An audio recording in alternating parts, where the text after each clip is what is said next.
All right, we are live, episode 2. You know,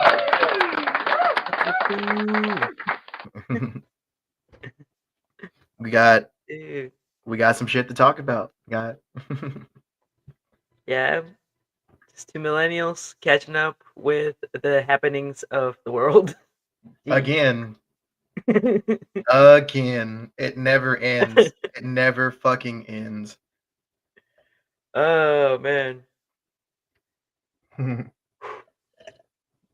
All right, so um, yeah,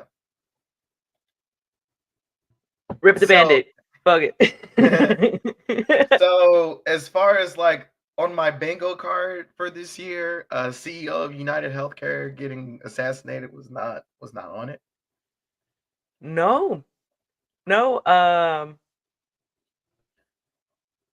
damn man, like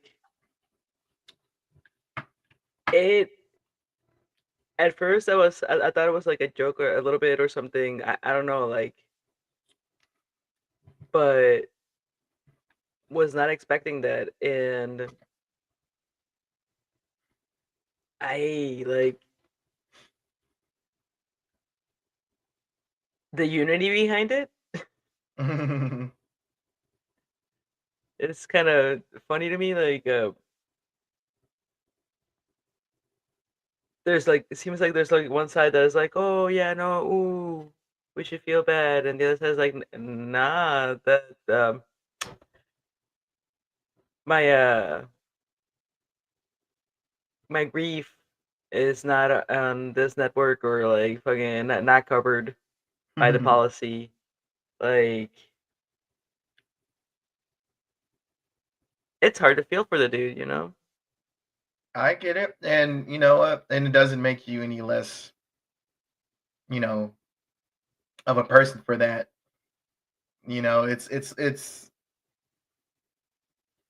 It's like one of those things. Is just like, all right, so you're literally in the line of business where your job is to deny people the claim that the health care that they need unless they can pay for it. And you are in charge of a company that has the highest claim denial rate Of any and have insurance company, yeah, and a very very shitty system already, man. Like, right? and then you tell me that you made an AI that is even fucking worse at it. Like, oh my god. Yeah, no, like how many people has he inadvertently fucking killed in this planet? So like, mm, eh.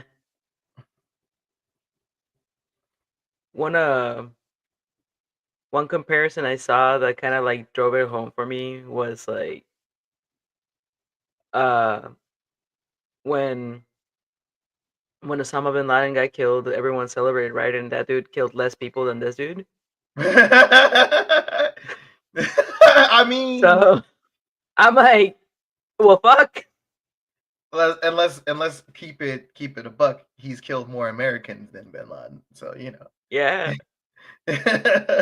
yeah. So like, when you put it like that, uh, yeah, my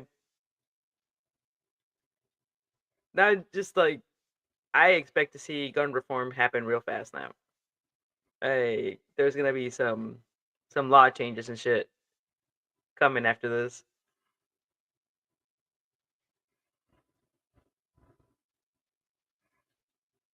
What do you think? gun laws. See, I wasn't Mm-hmm. really thinking about that. What I was kind of thinking of, like, maybe it might create a dialogue on like single payer system, maybe not in this administration, maybe not even the next administration after that, but like it's gonna wake people up to like, all right, we have a really shitty healthcare system, you know, and then like the dude was already getting death threats, and like some people were speculating that like, oh, this could have been a mob hit. But if this was a mob hit, this it wouldn't have been so public. Yeah, nah. You wouldn't have gotten gunned down like that in the middle of the street. You know what I mean? So this was definitely someone a disgruntled, you know, someone that was disgruntled that their claim got denied. Because this was super like premeditated, man. Like you had time to engrave words on bullets. Yeah, Uh, yeah, you thought about this. yeah, of Uh, course. so like for me, it's the reaction, man. Like it just maybe cynical, I guess. Yeah, Uh, cause there's like shirts being made. This dude is gonna become a folk hero. Uh, people are like CEOs are yeah, like super afraid. It's kind of funny. yeah. Like Uh, the internet has reacted like this is like the greatest thing since fucking I don't know, bro. Like, that a billionaire going to try to see the Titanic I with a Logitech controller. Uh, remember that shit. like, you see, what was it like? Fucking Vice President Musk was trying to be like, "Oh, the world needs CEOs and shit," and people were like, "No, No, that's the no." last thing we need. We don't need CEOs. Yeah, ah, man. I hope there is reform come from this. Like, Yeah, if it can actually something positive come from this, that'd be fantastic. yeah, Right now it's all like jokes and shit, but like, damn. yeah. It's like because like when you think about like what an insurance company is just a middleman that's keeping you from getting you the care that you need. So I mean, like if we got CEOs just dropping like you know what I mean left and right, I'm just saying Dude, like hopefully just one CEO is all it's needed, but we'll see. Because yeah, like the disconnect that just doesn't make any sense, right? Like how why do you think that you a person that did not go to med school knows better than a doctor what kind of test a person needs? right, And the feeling I get from doctor's visits is like these guys are like have no medical curiosity, man. They're like they're gonna deny my test anyways. Fuck it, or just pick from the flowchart of possible symptoms. Uh, it just nah, man. yeah. But I just, yeah, it's a very interesting time. You know, it's I just like I said, I just hope this we can actually start a dialogue and actually changing our healthcare system, like because we really need healthcare reform. Like yes, fucking like bankruptcy from medical bills is like the number one cause of bankruptcy in this country. legit. Shit, I'm actually behind on a couple medical bills right now. Fuck, man. Like it's only like I $100 total, so like I just gotta go pay that okay, shit. okay. Nothing crazy, but like because I got bit by something and like my finger was swollen, and these motherfuckers was literally like when I got the bill back originally, motherfuckers Yeah, trying to charge me like $1,000. I'm like, whoa, wait for a finger? All they did was for poke a hole and like got all the pus out. But luckily they got what that the shit down to fuck? like $60. Okay, okay. But still, damn, I'm dude. like, Nah, that's like crazy work. I have the benefit of living in that border town. So Mexico or Yeah. Mexico, because I nah, I've grown to distrust it. Uh, but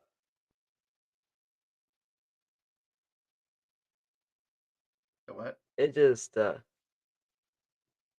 nah, like it's just crazy to me, like the level of control that like these companies have over the way that medicine is practiced in an entire Mhm. country is just insane. It's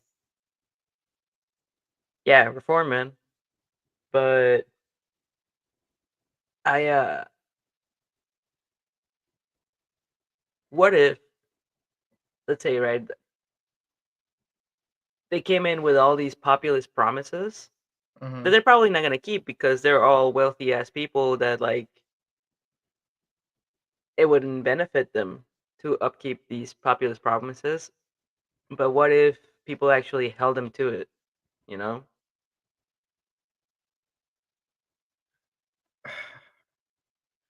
See,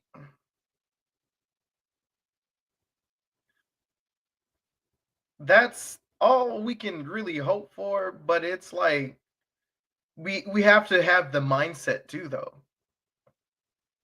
And we don't have that mindset. People are mad about eggs being expensive, but like or don't know the difference between the ACA and fucking Obamacare. That's true. So That's true. so I mean like we it's a total like needs to be like not even like an overhaul on just like healthcare reform. Like we also have to have like reform on like our mindset going into these, when we think about our elected officials and shit, because it's all going to come down to a policy at the end of the day.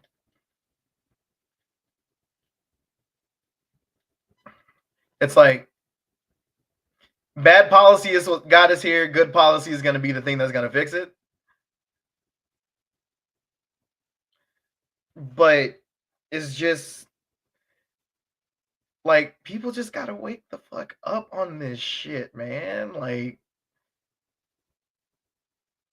it doesn't have to like That's at the bare minimum, like I'm not trying to say like go full socialist and shit. Like we can all agree like universal healthcare is good.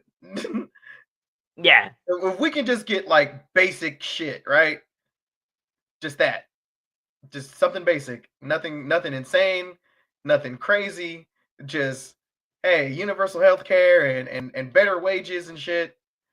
Cool. We can thrive as a society.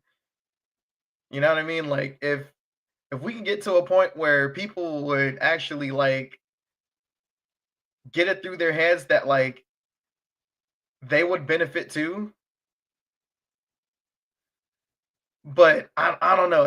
I just feel like if I'm just gonna say it, like it just kind of feel like if people of color benefit, poor white people feel like that other people are benefiting more than them. Like no, stupid, you benefit just as much as they do.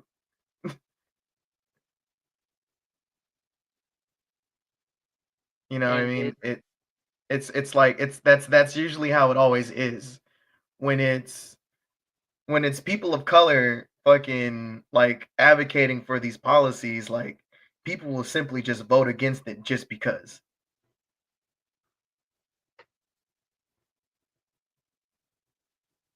without even understanding what kind of effect it could have on their lives, man. Yeah. Exactly. So apparently Donnie just said that they found the shooter's backpack and it had a jacket and Monopoly money in it.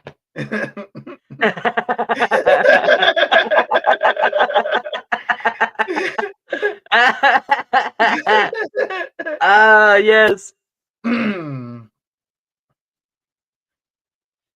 This guy's already a hero. Uh, He's already my this hero. guy's gone, man. The guy's no longer in New York.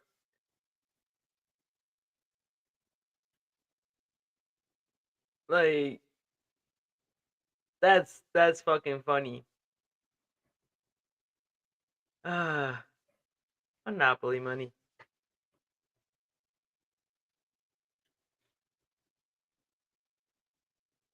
dude. Like it.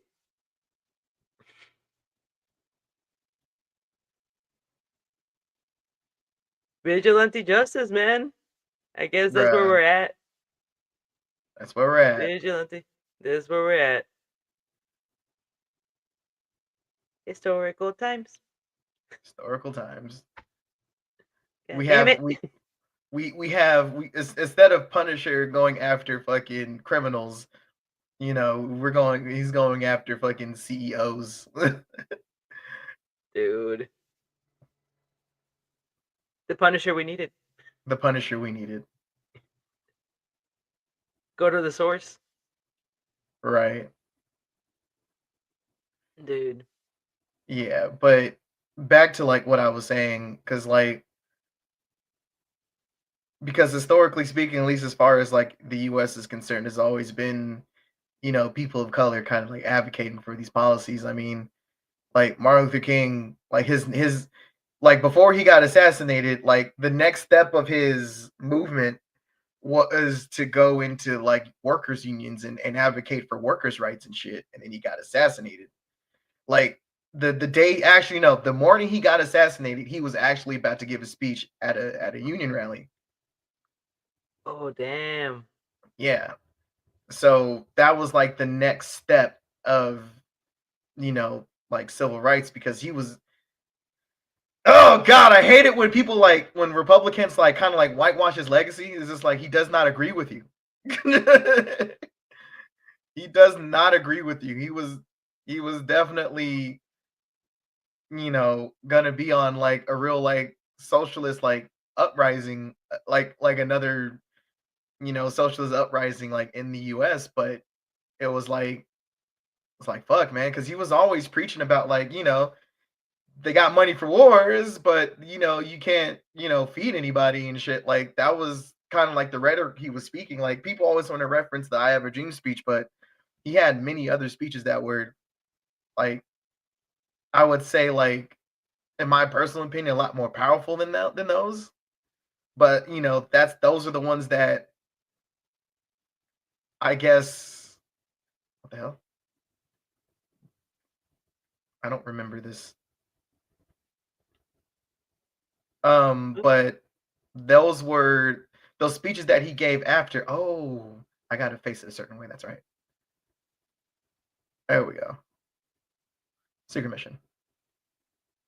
But those speeches that he was giving, like outside of "I Have a Dream" speech, is just like, you know, sorry to say for people, on this side, these colored people, palm colored people, it was a bit too much for their sensibilities, because God forbid that you actually had to see our humanity and shit.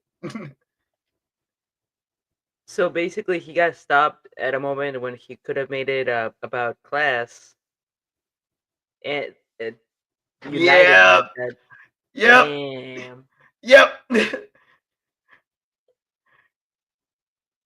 Yep. Fuck.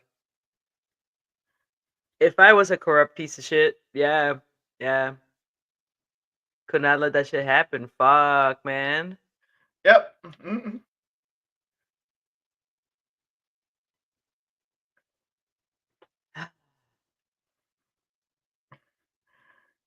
Why I get so upset when fucking like out of touch Republicans like to quote Martin Luther King and shit. Just like that's not what he was all about, though. Tell the full story. They never want to do that. Nah, man, they're cherry picking, man. Yep. That's how they defend any point that they're trying to like defend right now. They just cherry pick shit. Like, oh my god, the to tell you what happened at Thanksgiving. What happened Thanksgiving? I got called gay because of my demon. What? I was told I'm gay because I have a demon inside of me. By who? Ray's sister. Oh Jesus fucking Christ! That shit was funny. Was she being like dead ass? Oh, it's one of those like Christian shit, man. Um, uh, friggin' basically saying like, oh, it's your demon, and you're supposed to like challenge it and not listen to it and be a better person and blah blah blah blah. And they just cherry pick scripture, man. They cherry pick the share of this book that is translated by people, and they cherry picked what chapters were going to go into this book to make it sound and make the case for their own beliefs. So I just find it really fucking funny because you can actually, I can also cherry pick from it and like rebuttal, and then when in the moment you rebuttal with their own book, they're like, oh, you shouldn't use scripture like that, and I'm like, the book that you say is holy, and has the truth, I can't use it. Okay. um not how this works, but okay. um so I don't know what, how, like, I'm no psychologist or anything like that, man. I don't know exactly what the fuck is happening in these people's brains to like not see it, not quite see the hypocrisy. Bro, that's I've tried using the dictionary and be like, that's what hypocrisy means. If the boot fits. nah. It's just like, so where did you guys have Thanksgiving at? Was it at Ray's mom's place. uh and didn't think that, her sister-in-law, sister-in-law's friends are all gay, and you say some Oh crazy shit like no, that. dude, I like, so she became a hardcore Trumper out of nowhere. Like No. hardcore and like super Christian. Uh, her husband went from looking like normal dude to like second term Obama, man. Like that man looks, whew, um, Damn, he looks just putting stressed up with out. all this shit, man. Yeah, very much. I had to think about when you said second term Obama. I'm like, oh, stressed out. As fuck. Just like, hey, Because Obama, uh, he had a full he wasn't like full on gray, but when he yeah. first started. No, man. So she went like super Christian, and she was telling me like, oh, well, I saw this YouTube video of this. I've been seeing these YouTube videos of like people that have gone through like near death experiences, seeing the levels of hell and stuff like that, and Yeah. when they come, they like repent. So I'm just trying to make you guys see that if you don't repent, blah blah blah blah blah. And I'm like, so they saw Dante's Inferno and they got scared, man. Like that proves nothing. Um, but it's just, it's purely about self-preservation, you know? Yeah. I And always find that people that are like hardcore religion are closeted gays themselves. it happens a lot. It happens a lot. Or um something that I've noticed in a lot of conversations, right? Like people that are super homophobic uh, were sadly molested, um, Yeah. or assaulted in some way. But in the couple of times that people have opened up about it with me, I try to tell them that they didn't meet a person; they met a monster, Hmm. and they come in many skins and many colors. I mean, like it just, you can't let it determine how you treat everyone else, Right. because you met a predator, man. Yeah, it fucking sucks. So it comes from a place of hurt. Uh, More than yeah, yeah. doesn't excuse actions though, but like, No, far from it. No, you gotta yeah, take some responsibility, you know, yeah, for yourself. It's as far as like and how you deal with it, right? Like you can't yeah, change what happened. yeah. Damn, man. That's fucking insane. I'm a little beside myself but then it's just like us. It's like, come on, man. You Hey, ain't man. gotta be like this. I I just laugh at it honestly, like it, because we'll all find out, right? One day. Hmm. Uh, so why dwell on it Hmm. too much? Um, it's just our opinion. I hope it's like the noodly appendages. That's my vote. Um, ramen. Uh, I fucking love that book. The Pastafarianism. The what?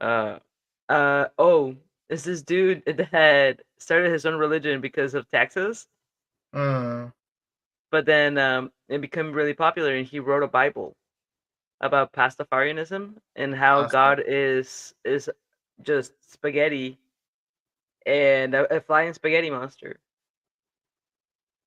And the book explains gravity, explains a bunch of stuff, man. Hmm. Uh, and I got away with reading it during watch on duty because it's technically a religious text. Mm. But fuck it. May his noodly appendages bless us all. And yeah. Yeah, dude. I don't know. It's that's a lot. That's a lot. That's crazy work. Eh. Always, I don't know. It just feels like this never ending struggle of marginalized people constantly trying to fight for their humanity. And that's the thing. Like, I see it a lot more in marginalized people as well. Like, Oh, we're all like yeah, fighting. yeah, yeah. Like it be your own people. It be it be I'm your like, own fucking people, bro. Like, come there's on. there's better ways to cope, guys. There's better ways to heal. Come on. Um, yeah, and like with and I feel like it's from like time immemorial, man. Like, I don't know if you ever noticed that a lot of countries that got invaded by religion are like some of the most devout people of that religion. Like, if you try to be anything but Catholic in Mexico, you're gonna get the eye, man. It's inevitable. Um, so I just like I've always thought like that they we're gonna force to drink the Kool Aid. That's a generational thing.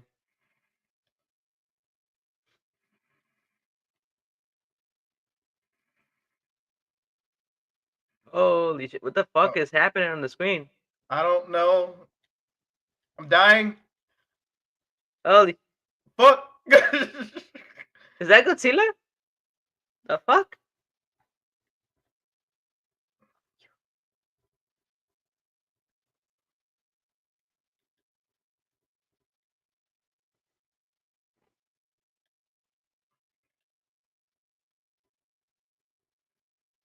Damn, dude.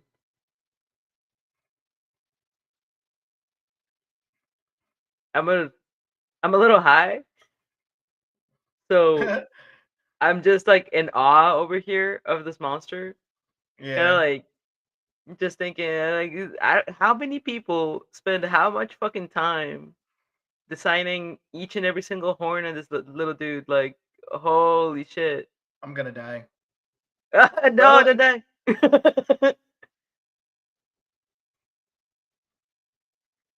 Kill this majestic motherfucker. Go.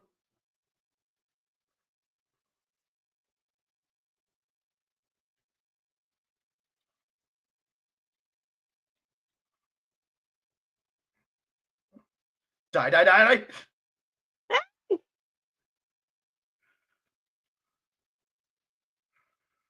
Fuck it up. Oh shit.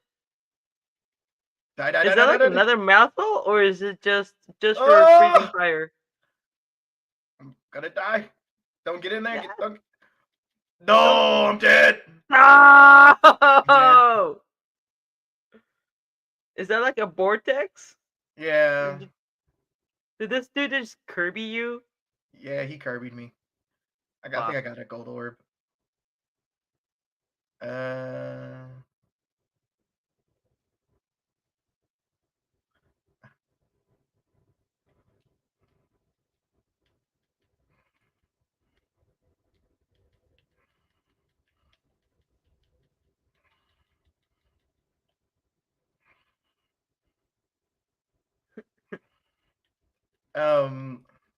What are we talking about?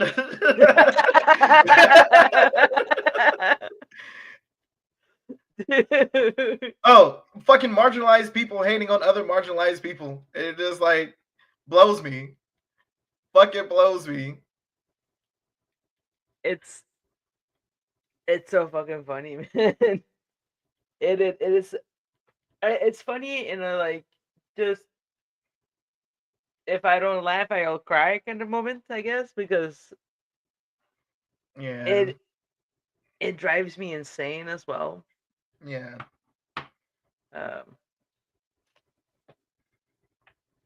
But it makes me like look at cottagecore hard, you know, like I'm like I am about to give up on all you motherfuckers. You're right. I'm just gonna go deal with some chickens or something, and fuck you all. But Y'all on your own. can't. It's like you motherfuckers on your own now. Yeah. But can't.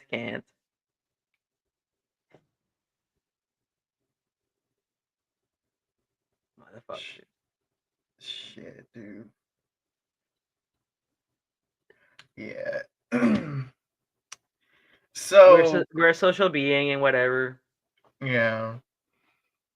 Nah, it's I swear to God. And like the biggest like mark that's missed on like intersectionality is as well. Like if only white women knew how marginalized they really were. Oh my god.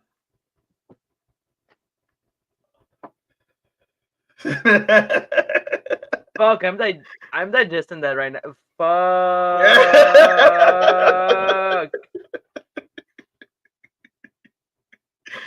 If only they knew. Oh. That has fucking layers and levels, man. Don't it? Because they don't understand. Yeah. They don't. Oh, yo. Crazy work, right? Mm. Like y'all wasn't it like wasn't it like until like the 70s y'all couldn't even vote or some shit? Like I don't know. I'm being hyperbolic. I don't remember the dates. Yeah, I'm horrible at dates, but like yeah, but it wasn't too long ago where white women couldn't even vote. Like this is like the mark. I swear to God, this is like when it comes to intersectionality, like the mark is always missed. Always, it's always missed when it comes to intersectionality. And I guess where I'm curious on this is like, is it human nature or is it something learned? The fact that we seem to always try to find someone that is worse off and thus we feel better. Like, Of course, because yes. which one is it? Is it learned or nature? Because like I, I feel like that is a huge boulder in our way of uniting as understanding that the way that we get a better fucking society is through that. Like, stop trying to belittle someone. Just look up, man. Mm-hmm. Um, because people try to say like, oh well, that's just the way it is. But I've always had a hard time accepting that, I guess. Yeah, like I swear, like I think I remember like telling you this, but like in front of Sarah, like your wife is a fucking unicorn and all this shit. Like Yeah, she's one of the few that actually she gets it. You she know, does, man. like, and she's gay. On top of that, Yeah, man. so Uh, it's an outlier of an outlier and all this shit, and it's like the first round of like first round feminism, like what's her name, Susan B. Anthony, like yeah, she was about a women's movement and all that shit, but she was also very racist. ooh, And then damn. like they completely like so there was this black woman that they had there. Her name was Sojourner Truth. Um she spoke her second language she spoke was I think she spoke Swedish. And like there's like this quote that they like to make about her saying like ain't I a woman, but that's not even what she said. You know, she spoke very eloquently, but like they kind of had to like lack of a better term, they had to like nigify what she really said. Like she spoke more eloquently than, you know, her white counterparts, you know, when they were trying to make a case for women's rights. But remember, this is like, you know, pre um I think this is like before, you know, slavery was officially abolished and shit. So, So you know, she can't sound too smart. she can't sound She too can't smart. still.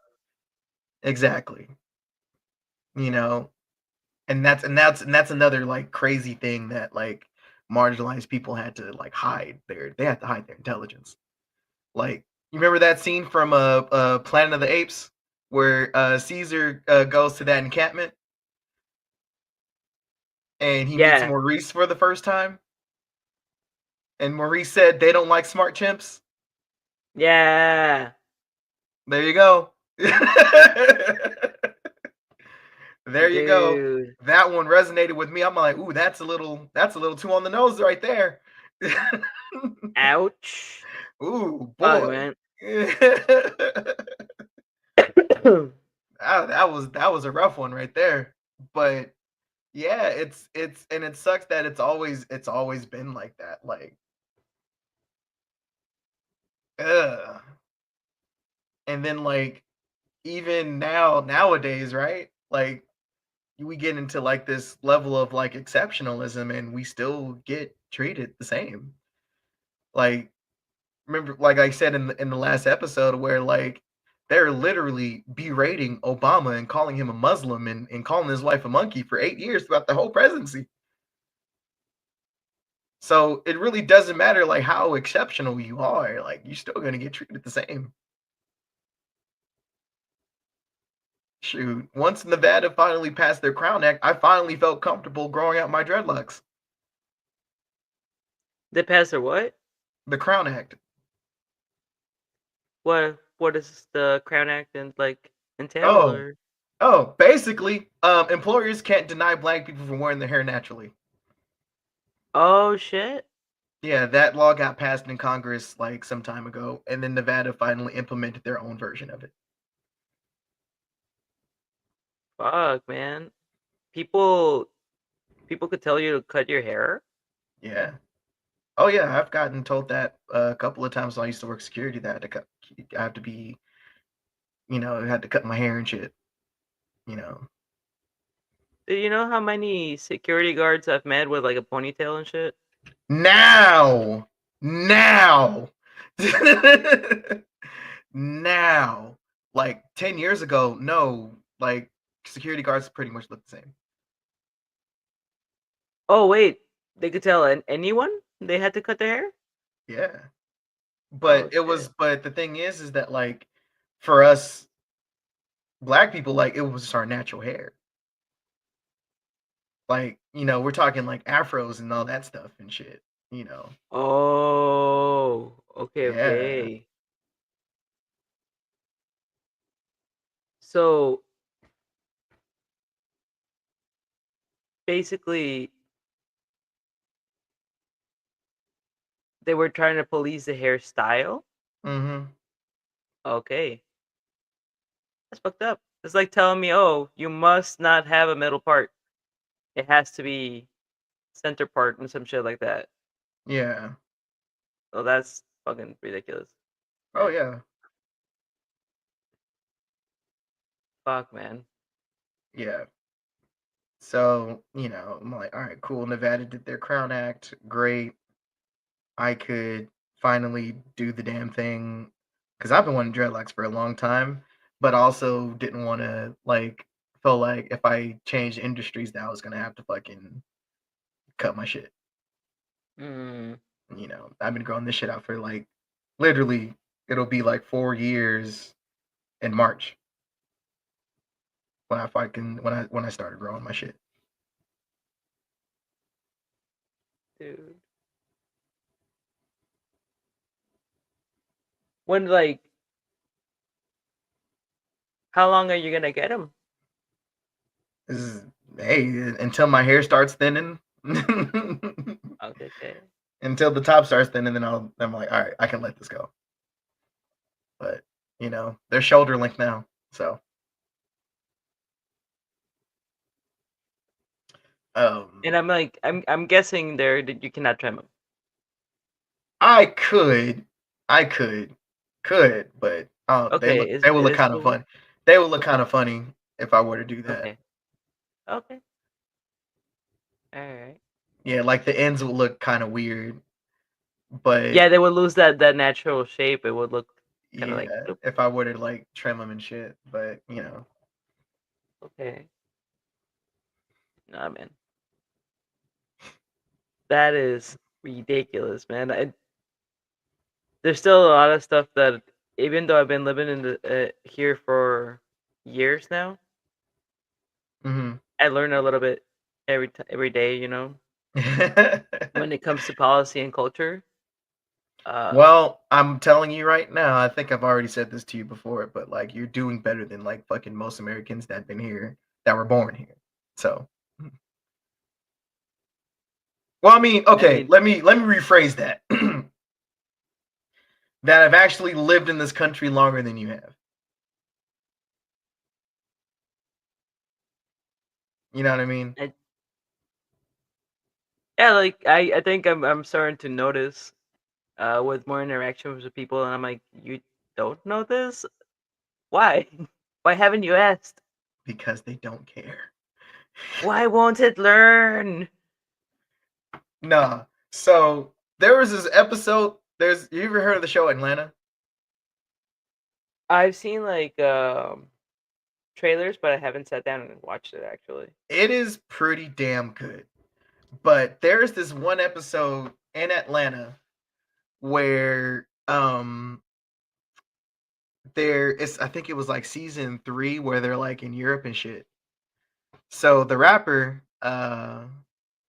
Paperboy, he goes, I forget what happens, but like he ends up running into what's that actor's name?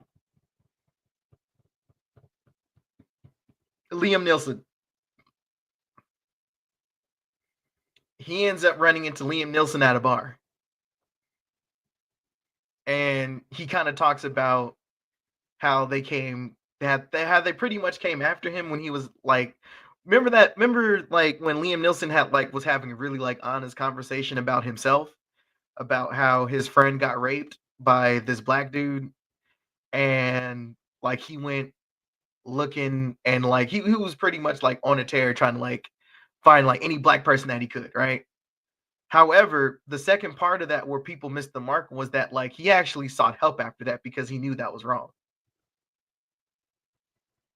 And Damn. so he touched on that in that episode, and he basically said, you know, the great thing about being white is that we only change until we want to change. Fuck. And I'm just like, damn, that's crazy. But they literally tried to cancel this man because he was having a real like conversation, like a real honest, you know, like conversation about himself. And there was really nothing racist. Like it wasn't so much like the takeaway that like what people got out of it, I felt like was the wrong message. It was more like, here's how I felt about a certain group of people, but I knew it was wrong, and I did something about it to get that hate out of me. But all they focused on what he said was, "Oh, I'm gonna go find some black bastard." That's all they focused on. They only focused on that part of the conversation, not what he said after that. There was a whole thing that he said after that, which kind of like, oh, Because okay, the context is lost, man. yeah, Like man. Yeah, people are so quick to just react to something. hmm, Um, and with snippets and the snippet culture, like you can make anything look like anything, man. If you grab yeah, just a right amount of soundbite, right, fucking that's that's growth. The man recognized that he fucking fucked up and went and tried to fix it. That's it. Did he actually like attack anyone? no, he didn't. Luckily, Okay, he didn't find that's good, anybody. man. That's which is a really good Cause thing. yeah, like cause that it still would have not fixed that part if he had. Um, the fact that he went and sought help and bettered himself, Yeah, but fucking damn, that sucks. I did not know about that. yeah, yeah. Yeah, you were in the Navy still, so you weren't really privy to like shit that was going on when it And all went down. I already like do like a lot of my reading is political shit. Mm-hmm. So pop culture, like normally not very well informed, Right. but that's my conversations, man. Get my information. Fucking, as is blowing my mind. Yeah. Yeah, and you know, I'm just I don't know. It's one of those it's really one of those like weird things because like people say, "Oh, you know, people are so sensitive nowadays," and just like, but it's really people are, and then like they try to make it seem like, you know, it's a liberal thing, but really people are sensitive on both sides of the aisle. It just depends on the topic. Oh yeah. Um, I'm gonna I'm gonna sound like an old person. Oh, go for I'm gonna sound like it. a fucking ancient motherfucker. Um, but uh, I feel like there is a palpable uh, decrease in like tolerance levels when it comes to like just life. And what I mean by that is kind of like younger generations are getting dealt this fucking massively shitty hand from the deck of life. Mm-hmm. Um, I mulligan that shit, you know, like so like I can understand why they're like, nah. Yeah. Yeah, Um, I'm not surprised that like a lot of younger people, you know, the generation after us are like kind of want to tune out. yeah, that. Like, yeah, I don't blame them. I mean, I share that same sentiment as well, where I just want to just tune out. I'm like, you know what, this is dumb. You know, like Yeah. whatever. I'm over it. Yeah, but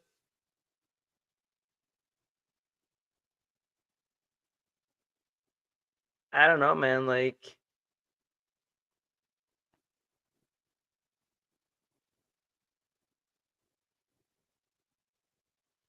if if they never develop that the capacity, like, if, I don't know, it's a lot. It's kind of like rich to say it, you know, like to be like, oh, Yeah, but they must. I'm like, but why? At the same time, play devil's advocate in my own head, basically. And it just, I guess, because it's just hope. yeah. It can't I be mean, hopeless. yeah, exactly. Uh, Like, let's not do what the boomers did to us. exactly. Yeah, they fucked us pretty hard with that. Like they're like, well, not my generation. Like, and then just continue making it worse. Exactly. Nah, nah, it's not right. Yeah, because it's pretty much because like once all the boomers die, like it's pretty much up to us to kind of like Yeah, try and make it as like best as we can for the generations yeah, after us. yeah, man. Because that's literally like the new wave of like, you know, politicians and shit. Like we already got some of it with like AOC and um what's his name? The new Democratic House representative, like the majority leader. Um, no, no. Fuck, I can picture him, but Hakeem Jeffries. thank you. Yeah. So like guys like him, you know, like it's literally the new wave. So, you know, we just gotta survive like the next couple of years of bullshit because like The a lot of these old people are like on their way out. the lady from Texas, the one that responded to Marjorie Taylor Greene with the like the butch party shit. What's her name? Um, The black lady, right? yeah. What's her Uh, name? um, I know her last name was Crockett.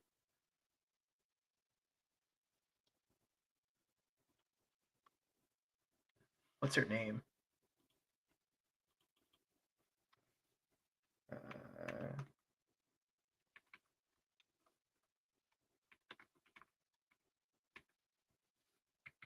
Jasmine Crockett. Jasmine Crockett. Okay. Yeah, no, she's been on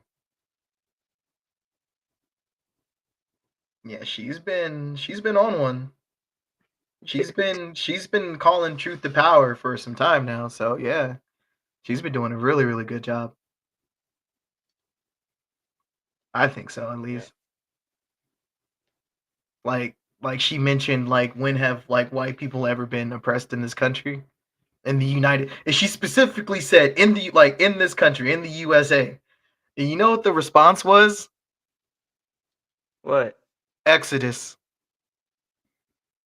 God damn. So we're talking about Jewish people in fucking Egypt. Woo! Quoting a Bible scripture. Exodus? That's the response. Exodus. I. someone doesn't know their geography, I guess, but hey, whatever.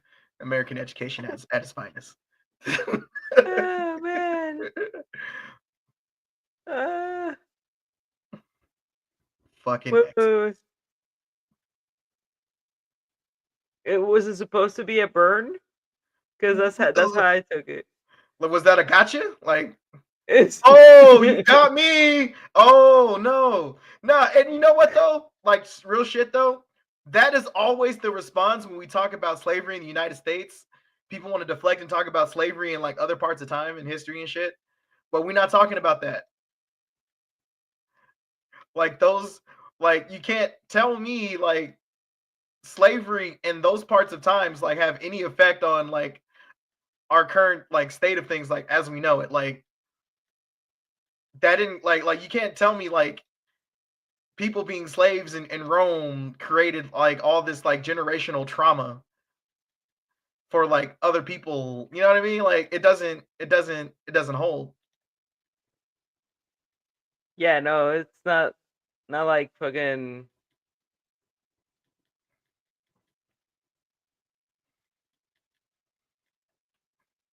like created. Oh well, Romans were like everywhere, right?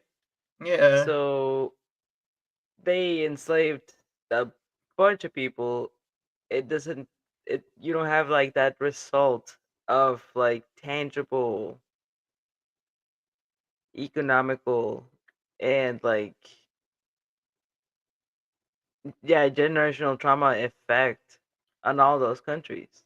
Right. But then also you also have to realize that when the Romans enslaved people, they were smart enough to let them keep their cultures intact Oh, because they would rather because you know what I mean? Like when they were enslaved, like that just means that they were just under occupation of the Roman Empire. That's all that was. Like we own this shit now. You're Romans, but all those cultures were still intact. pay They me weren't taxes. yeah, they weren't stripped of really anything. Where now we talk about, the transatlantic slave trade, or that's a whole different thing. Like I can't track my roots in Africa. Like I can't do that. It got lost. Like I don't know how even when I got my DNA test done, like I don't know even how accurate that is. Like, part of like it said like I think it was like as far as like my African roots, like I think it was like 60% of it was like Nigerian, but like how truthful is that? You know what I mean? Like was there enough, like I don't trust, like it was cool to do, but I don't really trust it that much. Hmm. It's I don't know, like I don't really get it. But, I don't know, it's really aggravating to like try to have like an honest conversation about even about that. Oh, black people weren't the only slaves. Yeah. Your point? What are we talking about here? What are we really trying to get at? Because the thing is that we Yeah, still, we still have stuff from slavery in effect to this day. Like we still have Confederate statues and flags being waved till this day, but I'm supposed to get over slavery when I'm fucking constantly reminded of it. Get rid of the electoral college. That's a product. That was a byproduct of slavery. That literally emboldened slave owners to have more voting power. So what do we? If you really want black people to get over slavery, then you have to get rid of the skeletons of the past, right? Like make me forget about it, but I'm constantly reminded of it. Yeah, no. I like the approach Germany has to their historical mistakes. Yeah, Um, the way they teach about the Nazi Party and World War II and shit. Uh, they own that shit, man. They truly do. Of course, you have still like cringe motherfuckers that play Nazi and shit, but yeah. In sick America people though, are everywhere. it's weird. In America too, though, which is fucking weird. Like we literally fought the Nazis, bro. Like what the fuck? Yeah, nah. How are you a Nazi and waving the Confederate flag at the same time? Oh man, they just like feel oppressed, little cringe motherfuckers, man. Like it's funny. Yeah,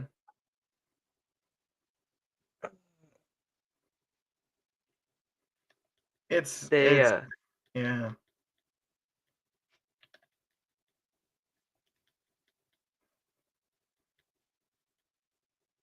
it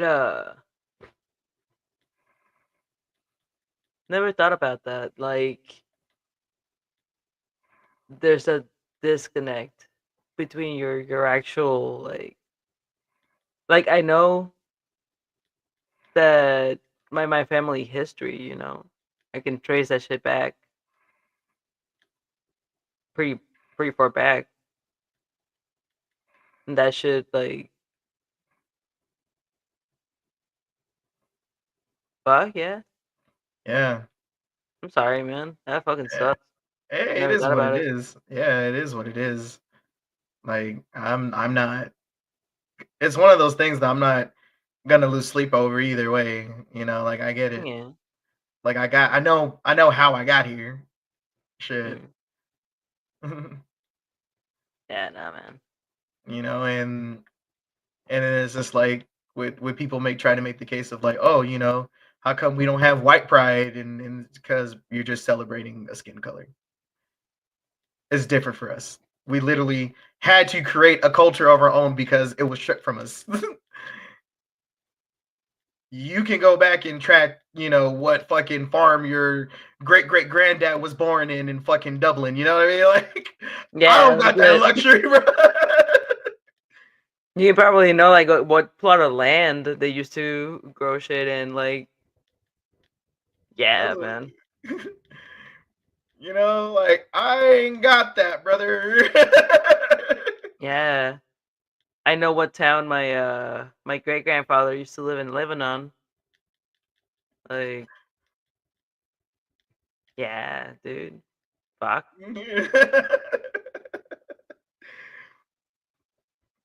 If I did some digging on my white side, I can pretty sure I can find that shit. But Yeah. Dates, date addresses and shit. all that. If I wanted to get in touch with that side, sure, pretty sure, because great great granddad was white, so you Man. know, pretty sure it'd be nothing hop skip jump in the fucking way. Oh man. Fuck. I'm sorry, this is shattering your mind again. You know, it's hey man. I am constantly this is my just my natural state of being in constant awe, just learning shit. Um, but that should hit, you know, like pretty hard in a bad way. It doesn't uh, hit good. It hits ouch. Like oh, you take shit for granted, you know, yeah, and you like you don't think about it like that, and it's like fuck, yo,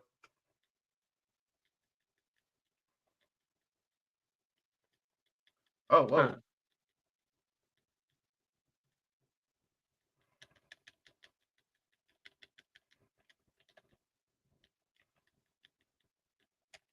Would you like to go visit Nigeria? Uh, I mean, I wouldn't mind going to Africa, but it wouldn't be to find relatives because I wouldn't even know where to start. Oh yeah, no, just to like see it, you know. Yeah, yeah, of course. I've always wanted to, go to Africa. 'Cause I would like to go see Lebanon one day. Yeah. Like don't like I definitely want to go out and just see what's up. Um One day when I can afford Yeah, it. that'd be a sick trip. Yeah. And it'd be interesting to like not, I guess, have to. I'm not gonna say I would be any safer, you know what I mean? But it's Hmm. just like, huh, I don't have to like feel like I got a code switch. You know? Dude. Cause I know, like, come on now, like, I know you're used to it by now. Like, you're you're one way here on this side, but when you cross the border, you know what I mean, a little Yeah. different. Yeah, no, it feels different, man. Yeah, you gotta code switch. I don't know. I felt like going to another country and not have to do that is just like, oh, this is different. Dude. Oh,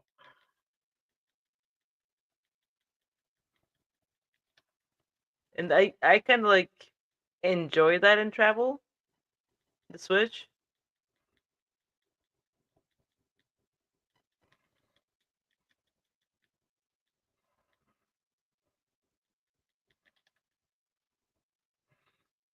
okay. I thought these were gonna be a little harder.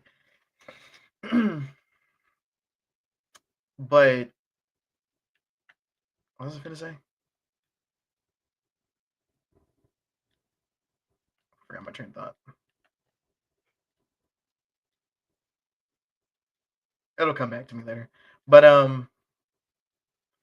yeah, like not have to code switch and travel is fucking amazing.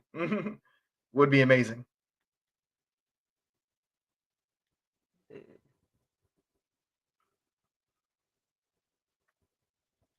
Nah, did I tell you how I learned how my name is actually pronounced? How is it pronounced? We've been saying it wrong this whole time. Yeah, it's actually Nadir. What? Yeah, I spelled it.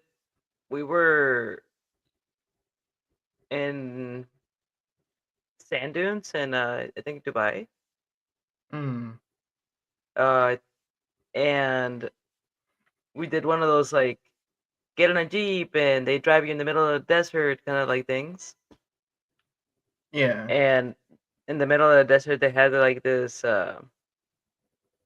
little bazaar thing, and we had dinner there, and they had a show, and they had a bunch of stores, so you can buy little trinkets for your family and gifts and stuff. Uh, and I had them write my my last name on one of them, and I spelled it out, and they're like, "Oh, Nadir, Nadir," and I'm like, "Oh, shit." Hmm. I've been saying it wrong in both English and Spanish. So yeah, man, it felt weird.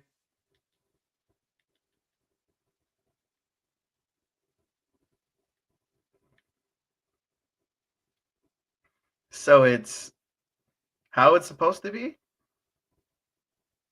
Uh, well, I'd never learned how to speak Lebanese, and Mm. when my great grandfather went to Mexico, um, they misspelled like his name. His actual name was Felir, but they just called him Felix, Felix in Spanish. It's like, They're like, nah, that's not your name. Your name is Felix, and here you go. paperwork. Like, all right.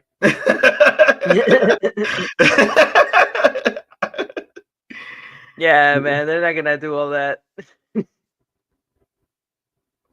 And I think it happened to a lot of families that like I'm the it comes with migration when there's yeah. not, but that's why like if you don't believe you don't trust the results completely, like I kind of get it. Like that Yeah. shit, it's just hard. Yeah.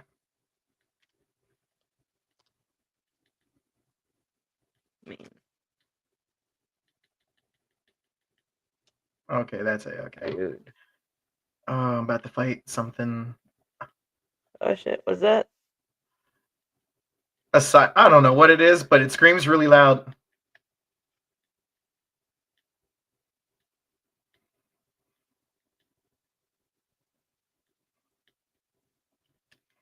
Like flashy tentacles with the wing? Nah.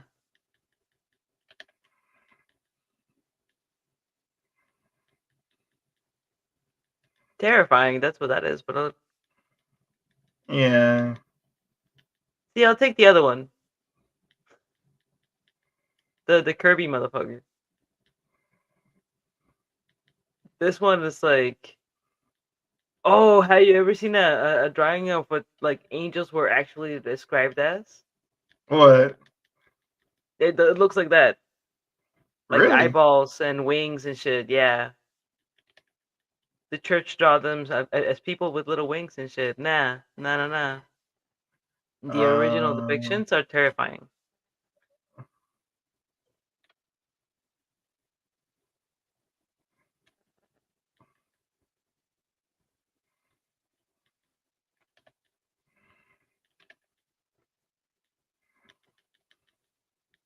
Dude. She was about to kill me. I stopped her. What a thing. Oh God. Damn it. How you liking this game so far? Uh, I always liked it. It's just I never got to play as Virgil. Oh, okay, okay. Yeah. Oh fuck.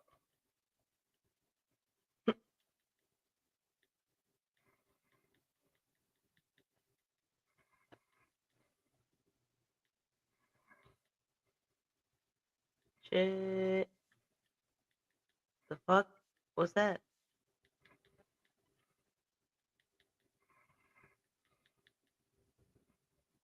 Yeah.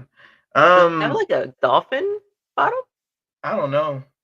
It's a thing. So the thing is, so usually the bosses have cutscenes, but since Oh, okay.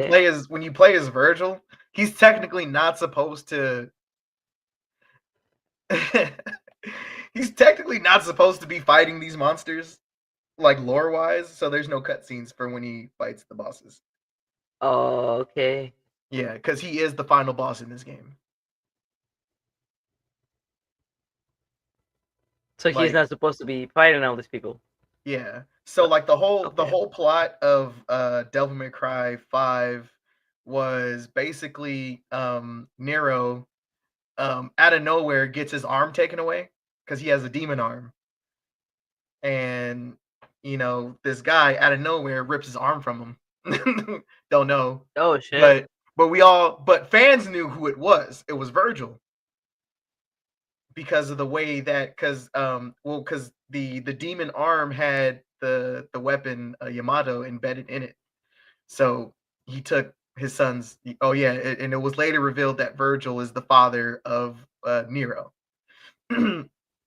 So he took his son arm to get his sword back, and then the Yamato has a special property where it removes it separates your inner demon. Since Virgil is a half demon, Shit. he removed his inner demon and then he separated himself into two people.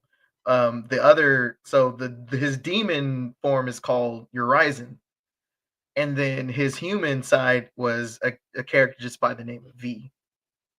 And so you get to play. So when you do the other, like the when you do the actual story, you're playing as three different characters. You're playing as Dante, Nero, and V. And V has a very unique play style where like he doesn't really have like any like what's the word, like as far as like strength wise, like he's pretty weak, but he relies on like his familiars to do all his damage for him. But the catch 22 is he has to land the final blow for that monster to die. Okay.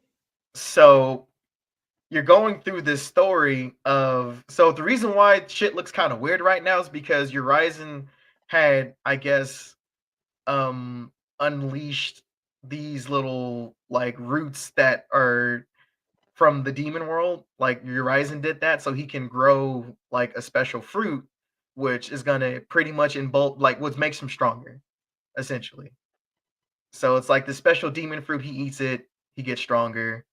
Um, but in his quest for power, and then Dante kind of finally realizes who Urizen is, and he finally has like his final battle with Urizen, and then Dante beats him, and then V comes out of nowhere and like delivers the finishing blow, and then what actually happens is that they reunite, and thus he's become Virgil again.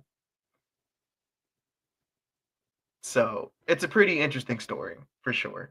And so I'm just wondering like what Devil May Cry 6 is gonna be like. Um um yeah. All right. Fuck. So Drake. Oh shit. It's all right. It's That's all right. right. It's okay. It was a good little discussion. That was a good topic. But Drake, I have to, before I get to like where things are, I kind of have to start with like how things began.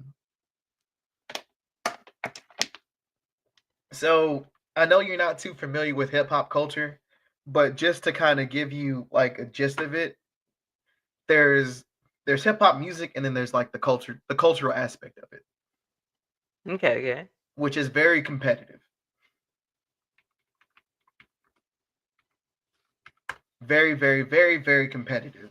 So, um, and Drake, him kind of like I've always had issues with Drake that I could not articulate at the time, but his rap beef with Kendrick Lamar kind of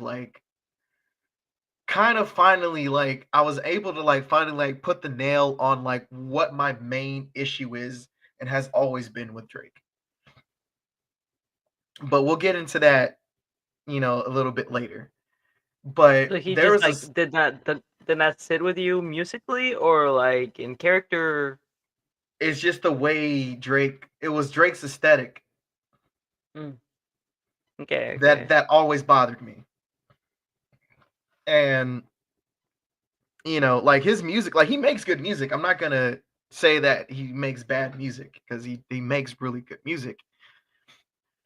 But I think with Drake is that like Drake only looks at hip hop as a means of making money and maybe expressing himself artistically, but he's not in touch with the culture. And his beef with Kendrick Lamar exposed that in such a major way. However, Okay. there's been tidbits throughout the years that shows how out of touch of the culture he's always been. So back in 2013, there was a rapper by the name of Big Sean. He does a song, and he featured two other artists, one of them being Kendrick Lamar and another artist by the name of Jay Electronica. So I have the lyrics up. So remember how I said that hip hop is very competitive by nature? Yeah. Hold on, we gotta look up the lyrics. I gotta find Kendrick's verse. I don't like. There we go. Genius. So pretty much when Kendrick gets on the mic, I'm trying to find it. This is Big Sean's verse, Kendrick Lamar's verse. Where's it at? Where's it at? Where's it at? Where's it at? Here we go.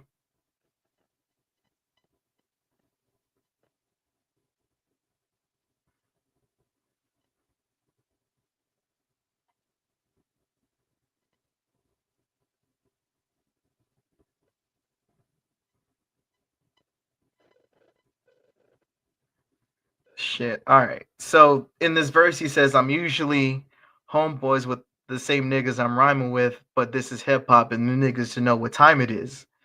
And that goes for Jermaine Cole, Big Crit, Wale, Pusha T. He called out all of his rap contemporaries at that time. And then he says, I got love for all of you, but I'm trying to murder you niggas, trying to make sure your core fans never heard of you niggas. They don't want to hear not one more noun or verb from you niggas. So basically, he's trying to say that I'm coming after y'all like competitively, like I'm trying to, be the best artist that I can be. Now, Okay. everyone on that list of people that he named, except for Drake, took it the wrong way. No. Like everyone took it like, okay, he's just being competitive. We all know what it is. But Drake took it the wrong way. Drake took it as like, oh, there's actual problems. No, dude, hip hop has always been like that. It's like the core of it is like, especially like in the early stages of it, before record labels got involved. Whoever was rhyming will always put out their best rhymes, and who was rocking the mic and who was like, controlling the show. Like that's how hip hop has always been at its core. It's always been competitive. And Drake kind of took it the wrong way. He downplayed the shit, tried to basically say, "Oh, are you listening to it now? No one's killing me in the charts." He really took it like dude, it's not even like that. So, So you know, he basically like went all like puff up his chest and be like, oh, got offended or like thought it was like a a diss in a way. right, yeah, it But really wasn't a diss. Like we all see, and this is a reoccurring theme with Drake. But yeah, like Kendrick didn't really like diss Drake, but Drake took it the wrong way.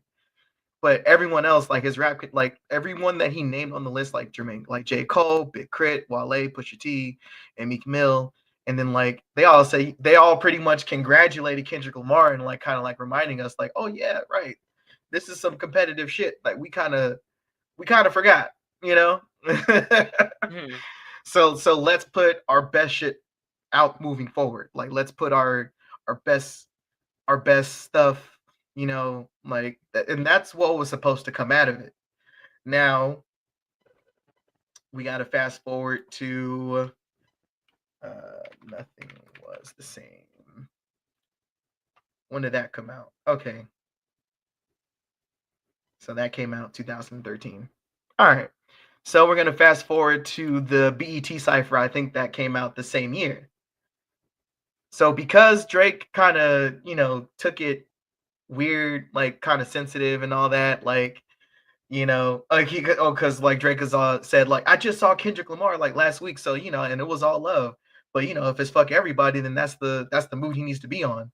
But like that wasn't what he was saying. Like that's not that's not what he was saying at all.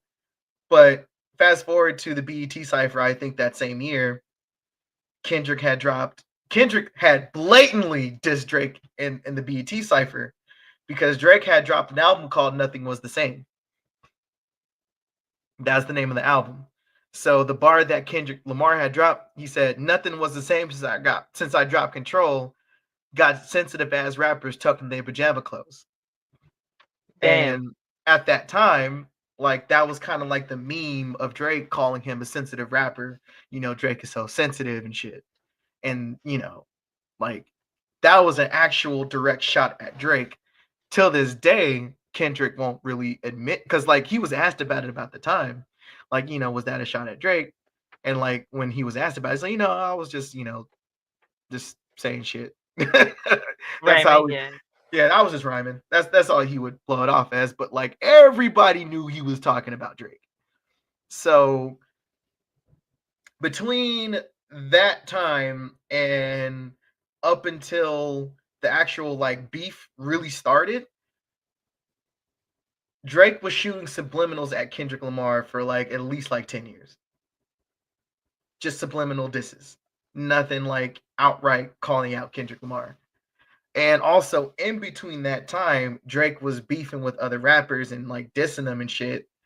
Like he went after another rapper by the name of Common over Serena Williams. What was the name of it? Common Drake diss. What was it called? Stay Scheming. So, Common kind of just pretty much. So, like, let's just to like give more context. Common at this time is like he's an older dude. Like, I think he's like 10 years older than Drake, and he basically kind of like, listen, son, you don't want the smoke in that diss record that he did, because he basically called him out for copying somebody else's whole flow. So there was Shit. already early allegations of Drake at the very least biting people's style, and also like the whole ghostwriting allegations didn't really happen until his beef with Meek Mill, which during that time was, I would say, was prime Drake, because it was like such a meteoric rise for him, because like because when his whole beef with Meek Mill happened, he had released another album called what was it called? What was the name of that album? If you're reading this, it's too late. So it was like that album was pretty hot, and then like he started beefing with Meek Mill, and then like he rode the wave of Hotline Bling. So like Drake was pretty hot. Like he, all right, you kind of got this, right? And then during that whole Meek Mill beef, it came out that Drake had ghostwriters. So in hip hop, that's a no-no. You don't have people write your rhymes. You don't do that. If you were singing an R&B song, that's fine. All of the greats have done it. Fucking Michael Jackson had people writing songs for him for years. The song, actually, what was crazy is the song Human Nature. Part of that was written by some of the writers or some of the band members from the song or from the band Toto. Damn. Yeah. you wouldn't have thought about that, right? Yeah. No. Yeah, so yeah, it was like, yeah, like that whole album, that whole Thriller album was just really well put together. But you know, moving to back to the whole ghostwriting part, there was that, like, and So it created like this whole like dialogue of just like, hey, should now it came to question of Drake's legitimacy as like a hip hop artist. Like, oh, he has ghostwriters now, so like, is he still considered one of the greatest of all time, but he has people writing his rhymes? yeah, it seems like in a music style that is all about legit like the words, Mm-hmm. having someone else like you're just reciting poetry now, like you're not actually putting out your own shit. Mm-hmm. Damn. Okay. Yeah. So all those hits that Drake had is just like, all right, did he write that or did someone write that for him? Now, granted, that only lasted for so long because Drake kept coming out with hit after hit after hit. So it got to a point where nobody gave a fuck anymore. Kind of just let Okay. that one go. Whatever. So let's go to, because I want to say this was like 2018. Son of Adidon. When did that come out? So okay, so fast forward. So back to back. I think it was like 2016, either 2016, 2017, and then Drake gets into it with another rapper by the name of Pusha T. And Pusha T, oh my god. So this is when like when rap beefs get personal, like it gets pretty crazy cuz like Drake had dissed Pusha T in a diss track called Duppy Freestyle where he brings up Pusha T's wife and all that stuff. So when it comes to rap beefs, if you get that personal, all bets are off. So when you start mentioning people's wives, sons, husbands, Ooh. whoever, like, all right, I got you. So that's where it came out where Drake has pretty much been hiding a son. Shit. Yeah, son added on pretty much exposed Drake about, oh, you're a fucking deadbeat dad. And now his son came into light. Like we didn't know Drake had a son up until this point. And Rihanna later on confirmed it. And that was actually part of the reason why Rihanna stopped fucking with Drake was because she knew he had a son and he wasn't really, doing anything for On that enough. kid. Yeah, because he was trying to get a DNA test because he wasn't sure if that was even his kid. So, Damn. yeah. So Pusha T pretty much exposed Drake for being a deadbeat. And the thing is, Drake has like this thing where he makes things personal. Like when you start shit, you can't be mad about how things finish because the beef ended right after that. When things get personal like that, like it's never in Drake's favor to keep going back and forth. Like when it yeah, the only rap beef Drake has really won was against Meek Mill, and that's only because Meek Mill isn't the same caliber of rapper as like Pusha T or even Kendrick Lamar. Like so, Fuck. yeah. So now we get into what song was it? What song was it? Was it 10-minute drill?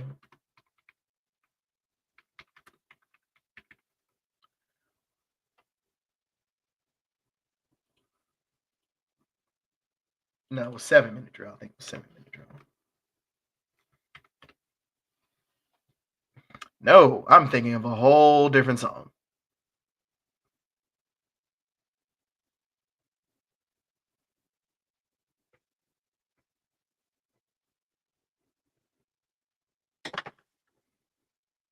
What fucking song was it?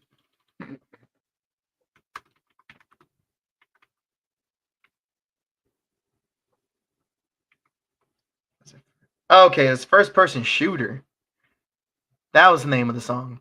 So let's go back 2000 and so like late 2013. So Drake does a song with J. Cole called First Person Shooter. And he basically was it that song?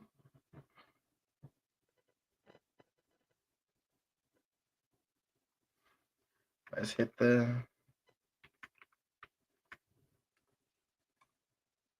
the old control find. Okay, all right, it was this song. So First Person Shooter, J. Cole pretty much is insinuating like, like he's part of the big three, like the big three rappers was J. Cole, Kendrick Lamar, and Drake. And J. Cole has been like putting himself in like in that conversation, like big three. Now, fast forward to I think this year, Kendrick Lamar, Future.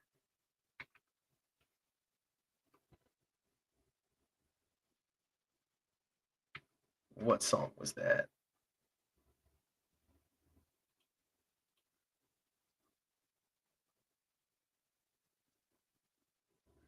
There was a song that they did.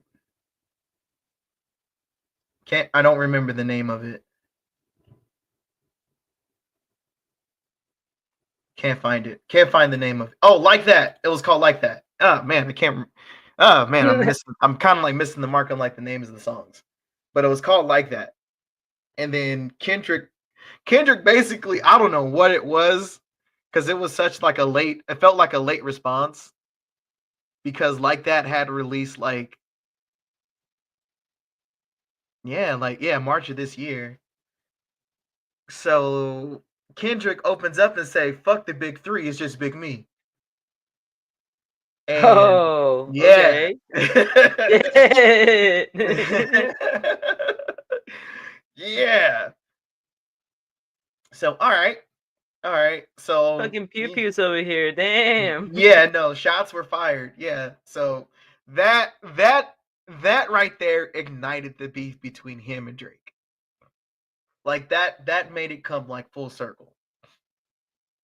So Drake drops a song called how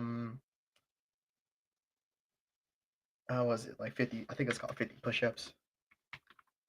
Yeah.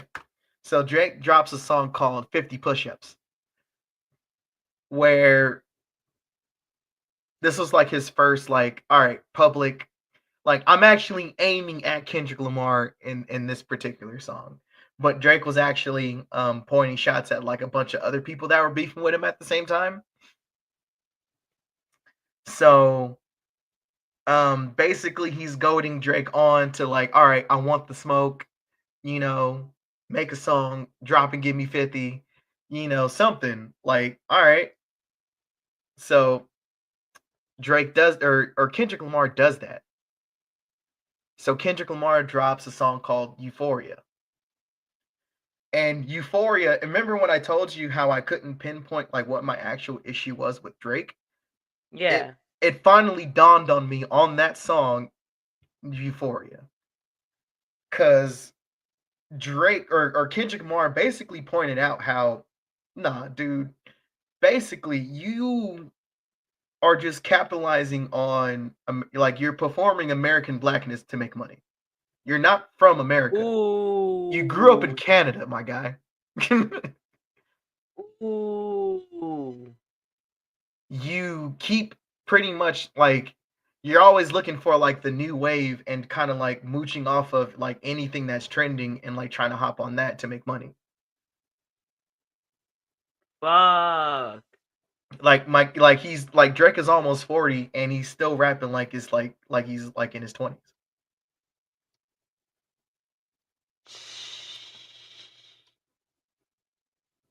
Fuck. Yeah. So Kendrick Lamar like had lyrically took Drake's black card because he's like, because one of the lines had me dying. That shit had me dying. He said, "We don't want to hear you say nigga no more."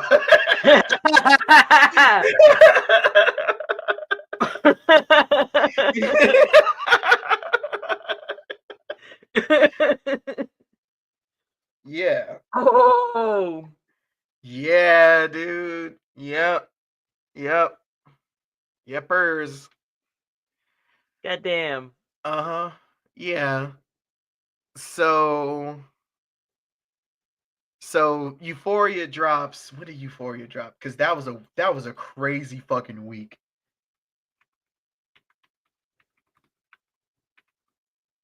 Euphoria. When did it drop? All right. So I'm pulling up the calendar right now. So we're gonna go back April. Yep. Yeah, that was the so April from April 30th, which was a Tuesday, all the way up until May 5th was like the craziest week in hip hop history. Because Kendrick drops a diss record, Euphoria. Then Drake drops another diss called Tailor Made Freestyle.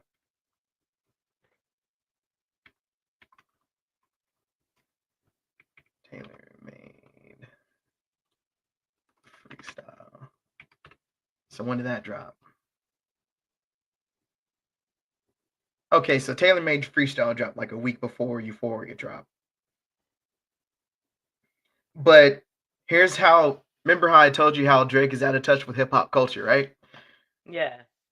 So Taylor Made Freestyle was was a song by Drake, but he did AI fucking Snoop Dogg and Tupac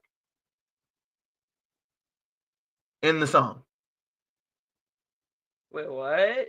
Yeah. So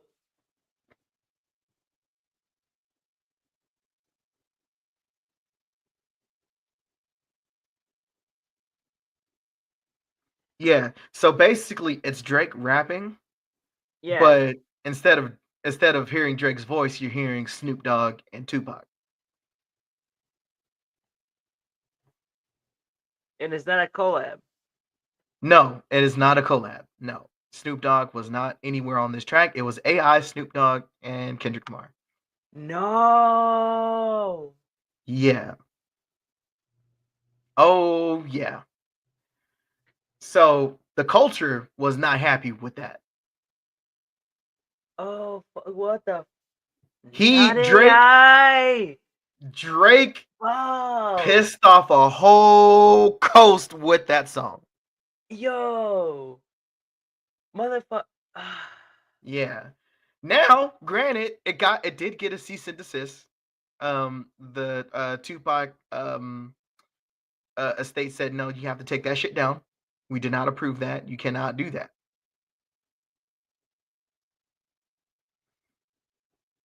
No, take it What's down. what? What does Snoop Say, Dogg say? I really sir. don't know what Snoop Dogg. I think Snoop Dogg's kind of been radio silent on this. What a fucking like. I want. I just want to. I'm. What a bitch, man. Holy shit. Yeah. Like, uh, artists are getting fucking abused by AI already, and you're gonna over here try to monetize AI stealing art? Mm-hmm. Fuck you, dude. Yeah. And What the fuck? right. And Yeah. you said as what? Wow, man. Mm-hmm.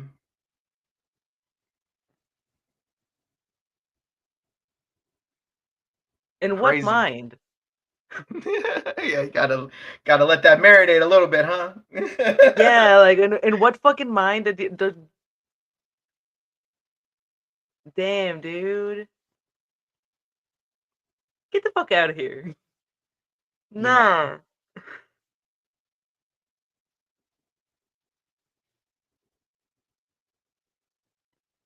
Like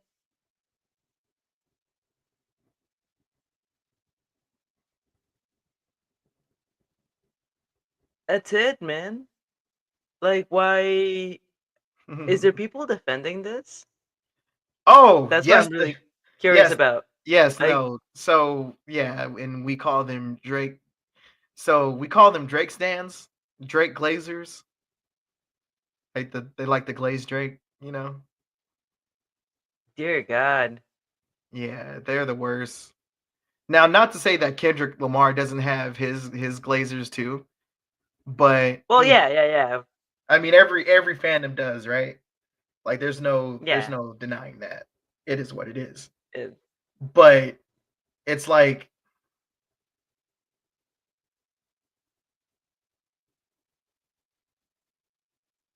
how how do you defend this? Like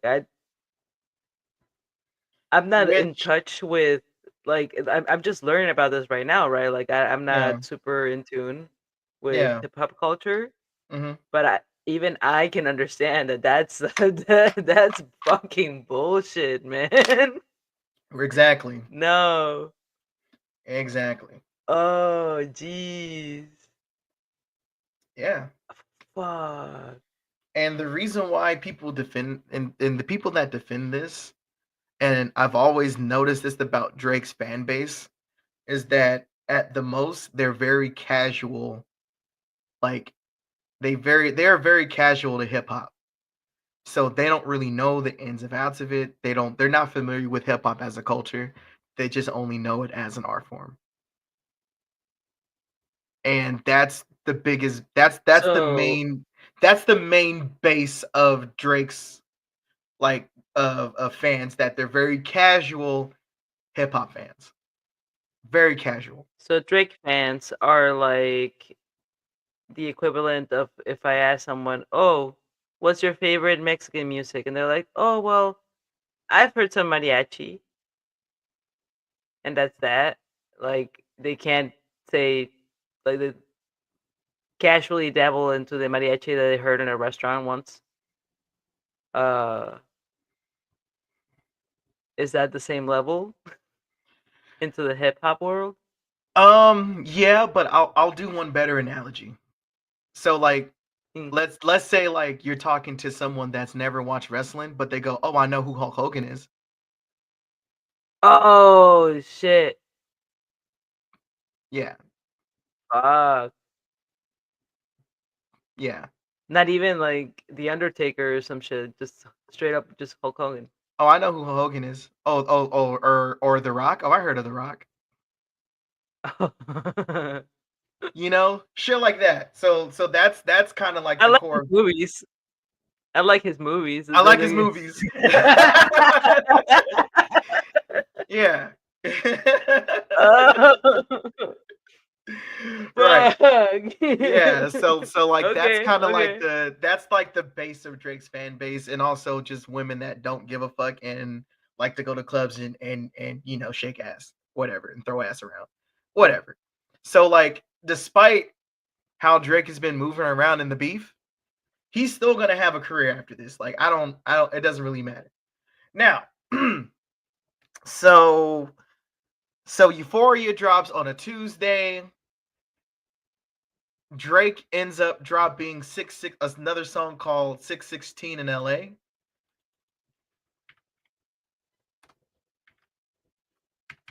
And that dropped May 3rd.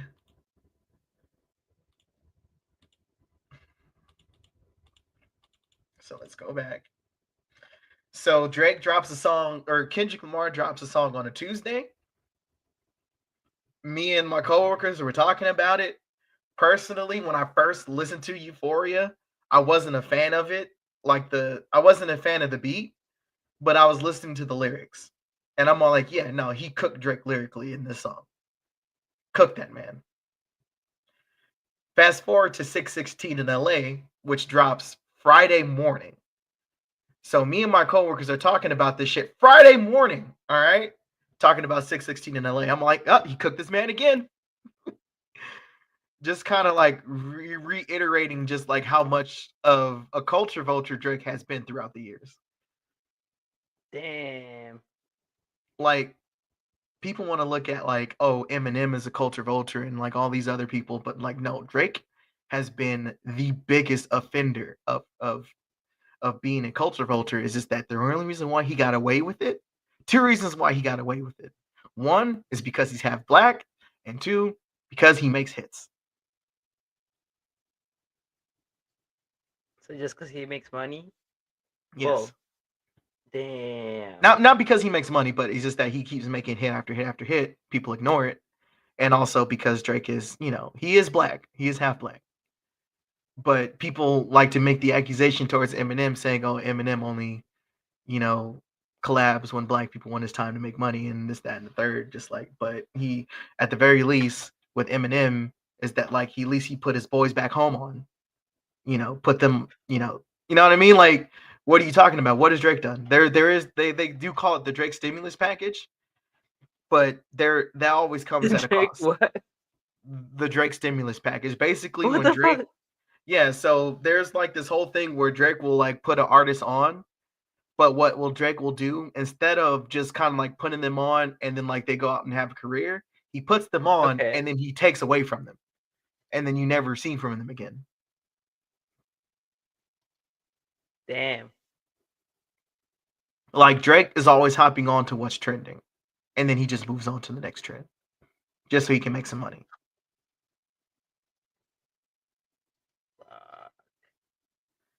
So 616 in LA drops Friday morning. All right, cool. So we got two Kendrick Lamar disses to Drake in response to, to 50 push-ups and fucking tailor-made freestyles. So, two for two. But, I felt like Kendrick definitely had the upper hand here because like he cooked him. Lyrically, he cooked Drake in those songs lyrically. Cooked his ass. Now, remember, I told you, Friday morning, song drops. I get home from work. I get home from work. Drake finally responds with a song by the name of Family Matter. Family Matter drops. I listen to it and I'm like, all right, this is interesting. Like it's not my favorite song, but like if I can work out to it. you know, Okay. I can work out to it definitely, but he got really personal in that song, basically accusing Kendrick Lamar of beating his wife, um, saying that his youngest son isn't his, is that his youngest son is actually his manager's son. Yeah, like it got like it was these are some crazy like accusations that came out of Family Matters, and then also accused Kendrick of, oh, why are you always rapping like you trying to free the slaves? And I'm just like, all right, bro. All right. Yeah. No, this is a clear indication that like Drake is literally violating culture right now. Like, why would you say that? Why did you think that was a good idea to say? Rapping like you're always trying to free the slaves because I know you're not too familiar with Kendrick Lamar's music, but like he's very like Kendrick Lamar is a very conscious rapper. Like, The few songs that I've heard, mhm, they normally have a very deep message that I'm like, oh damn. yeah, yeah, And the little bit of hip hop that I do listen to, uh, normally is like that because because I'm not as in tune with the culture. mhm, A lot of stuff just goes right over my head, right? So it has to be broader topics right. in a way. So I have heard some of his music that's like, damn man, Mhm. like I guess for me educational, I guess in a Right. way. Yeah, like, yeah. That's a very good, like, observation, coming from, like, someone on the outside looking in and shit. Very good. Um, so Family Matters drops, I wanna say, like, I know it was, like, around, like, maybe, like, 8 p.m., 9 p.m., some shit like that. He drops Family Matters. It was interesting, but 10 minutes, Medicia, I swear to fucking God, you didn't get a chance to really soak in Family Matters because Kendrick Lamar drops another diss record called Meet the Grams 10 minutes right after Drake drops Family Matters. So it's like, yeah, I've activated my trap card. Like just immediately after. Immediately after. Holy smoke! Immediately after. Like, he literally dropped a song Friday morning and we get another song Friday night. We haven't even really got a chance to really like dissect 616 in LA. Like, Damn. this is, and what people were saying, and I totally agree, like this is like anime villain levels of savagery that we witnessed. Like, I never ever want to make someone that mad or they just got shit ready. Like they're like 10 steps ahead of me. Like Drake got outmaneuvered so hard in this beef. Now, what was so controversial about Meet the Grams and this And I can honestly say of all the diss records that we'll never probably listen to ever again, Meet the Grams is one of them. It's too the song is I'll just honestly say, like, if I was ever going to, like, unalive myself, and if there was a song that I would do it to, Damn. it would be Meet the Grams. Fuck. That's how dark that song is. The beat, it puts you in a really bad place. And then it's not even about you. And the opening bar for that song is, "Dear Adonis, I'm sorry that that man is your father." Fuck. If you look up any video responses to Meet the Grams, I think 9 times out of 10 people will stop right there. "Dear Adonis, I'm sorry that that Damn. man is your father." They'll stop the video and they'll be like, "Hold on, wait a minute. Hold on. What am I getting myself into?" Fuck. It's gonna get, And yeah, you so know. each verse is Kendrick essentially writing a letter to every member of Drake's family. He says, "Dear Adonis, dear Sandra." Um, he says, like, whoever, I forget the name of Drake's dad. He addresses him as well. And yeah, this was like basically telling Drake that you need to do some soul searching because you're not gonna like where this is going. Reevaluate a lot you of need stuff. you need to reevaluate yourself. Yeah. You know. So yeah, dude. And then, all right, now it's not over yet. That was just Friday night. Oh my god, man. All right, Not Like Us. When did that drop? What day was it? When was the date?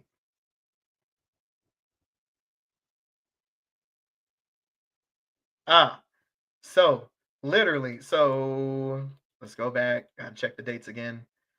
So Friday night, Meet the Grams drops, right? And then guess what happens the next day? Not Like Us drops. And I'm pretty sure you've heard that song. What? Oh no. Not Like Us? They not like us. They not like us. Basically, where he's calling Drake a Uh. pedophile. Yep. Yeah. Yeah. Yeah. Damn. So we got 3 diss tracks from Kendrick Lamar in less than 24 hours. That is diabolical. And there's like accusations of him being A pedophile? a pedophile, or is that? Yeah. Yeah. Well, okay, not accusations because like he's never gone to court for it or anything like that. But his Okay. behavior, there's clips of that shit everywhere. Oh shit. Yeah, so there was this clip of him having someone he knows he knows she's 17 years old, but he said some really weird, inappropriate comments that would like, oh, whoa, hey, buddy. Yeah. He goes, Good. he like he had the girl on stage and everybody saw it. He goes, "Oh, I know you're 17, but your breast felt so good when you were hugging up against me." I'm like, "Nigga, what?" Oh no. What the fuck? Bro, she's 17. Uh. And then him having a private, I don't know what was going on, but you remember the girl from Stranger Things, Millie Bobby Brown? Mm, haven't seen the show, but But I'm pretty sure you heard of the actress though, right? yeah. Yeah. So her and Drake used to text each other and she was like 12 at the time. Oh. Oh no. So, and then what was crazy was in one, I think it was in Family Matters, where Drake, no, it was either Family Matters or if it was the Heart Part 6, where Drake had brought up Millie Bobby Brown, but everyone pointed out that Drake or that Kendrick Lamar did not bring her up anywhere. Nobody brought her up. Nobody, like Drake did not bring up Millie Bobby Brown or Kendrick Lamar didn't bring Millie Bobby Brown anywhere in any of the diss records that he sent out to Drake. So Drake pretty much told on himself. Shit. Yeah. And so after Not Like Us comes out, Drake drops a response called The Heart Part 6. And just the main takeaways of it was basically Drake pretty much said, we fed you the information about me being a pedophile. We knew you would take the bait. Now you wouldn't verify. All right. Oh, what? And then he goes on to say that he's too rich and famous to be a pedophile. He would have been caught already. Heard that before. You know who said that? What? You know who said that before? Before they went to prison? Can you take a guess? Fucking Epstein? Nope. Nope. We're talking about a singer. Oh shit, nope. R. Kelly. I don't know who. R. Kelly? I Oh know you shit. know. R. Kelly said the same thing. You know that Yeah, people no. I know who R. Kelly is. Holy yeah, shit. but yeah, you know that part where he says, "I'm fighting for my fucking life." Like it was that interview where he said that shit. Yeah. So Drake said that in the Hard Part 6 that he was too rich and famous to Fuck. be a pedophile and all that shit. But like it was weird, I dude. didn't know that he tried. Yeah. Mm-hmm. I. That's not a defense. That's not like. Actually, it's the opposite. It is. When you're rich and No, famous, you can pay people off and shit. So, exactly. what the fuck, man? Yeah. So he yeah, dude, it was weird. It's fucking weird. Like I don't know. So there was that. And then there was another takeaway from the Heart Part 6. Oh yeah. So on the meanwhiles of him trying to do damage control, he kind of like simultaneously waved the white flag. Like he doesn't want to do this anymore. Okay. Yeah. Yeah. Yeah, dude. Yeah. And it's been a whole thing. Like, yeah. And then so fast forward to Juneteenth because Drake did the Okay. pop-up show and he played Not Like Us 6 times during the pop-up show. Fuck. He performed it live 6 times back to back. Nah, Shit. but you want to know what's crazy is though what was so okay, so I'm just gonna let you know like the pop-up show was dope because it was a really feel good thing to do because like it basically united the whole West Coast. Like the whole West Coast was backing Kendrick Lamar. Like Not Like Us was getting blast everywhere on the West Coast. You couldn't and I know you live in fucking you know, in Lakeside, but I'm pretty sure you heard Not Like Us being bumped quite a few times even there. Like you couldn't escape it. You could not escape Not Like Us, especially during the summer. That was like the summer's anthem of the West Coast was Not Like Us. So pop-up show, all the like almost like every single West Coast rapper was there, aside from Game, That's a whole nother thing in itself. But Dr. Dre was there, E40 was there. It was a really dope celebration of just like, all right, we're here, we the West, we're here. And it wasn't just like hip hop artists too, though. They had another artist by the name of Steve Lacy. He was really, really dope. Tyler Creator was there. It was a really like amazing thing to see. And then also what was dope about it was like Kendrick like had like all the like we talking like gangbangers from opposing hoods on stage to kind of like celebrate each other. That's some pretty powerful shit. Like all the street beef was put aside for this moment and just kind of like united the coast for just if it was just for like 10 minutes, that's whatever. That's what we got. And it was a very beautiful thing. And like all from this one Canadian motherfucker wanted to disrespect the coast. Like, nah, you ain't about to just come after Kendrick like that. Damn, dude. And yeah, it just created it just went to show you like if Drake fans didn't get it before then, they definitely had to understand now how out of touch Drake is with hip hop culture.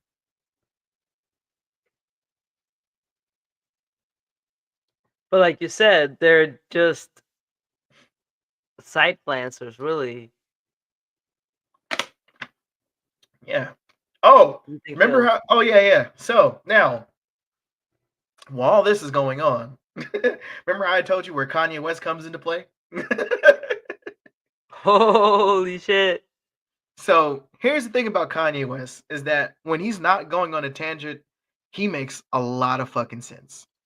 But when he's not focused on a particular topic, he kind of loses people. Now, throughout the years, Drake has been or Kanye has been calling out Drake about pretty much being like a essentially an industry plant for years. You know, Okay. like how does someone get a meteoric rise like that? Like what's that about? Oh Like shit. why has Drake has always been in the forefront in the charts for like literally the last 10 years in hip hop and in pop in some ways.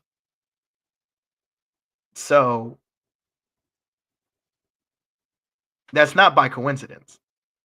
Yeah, no. Like Something's happening. how do you get away with the stuff that you're getting away with?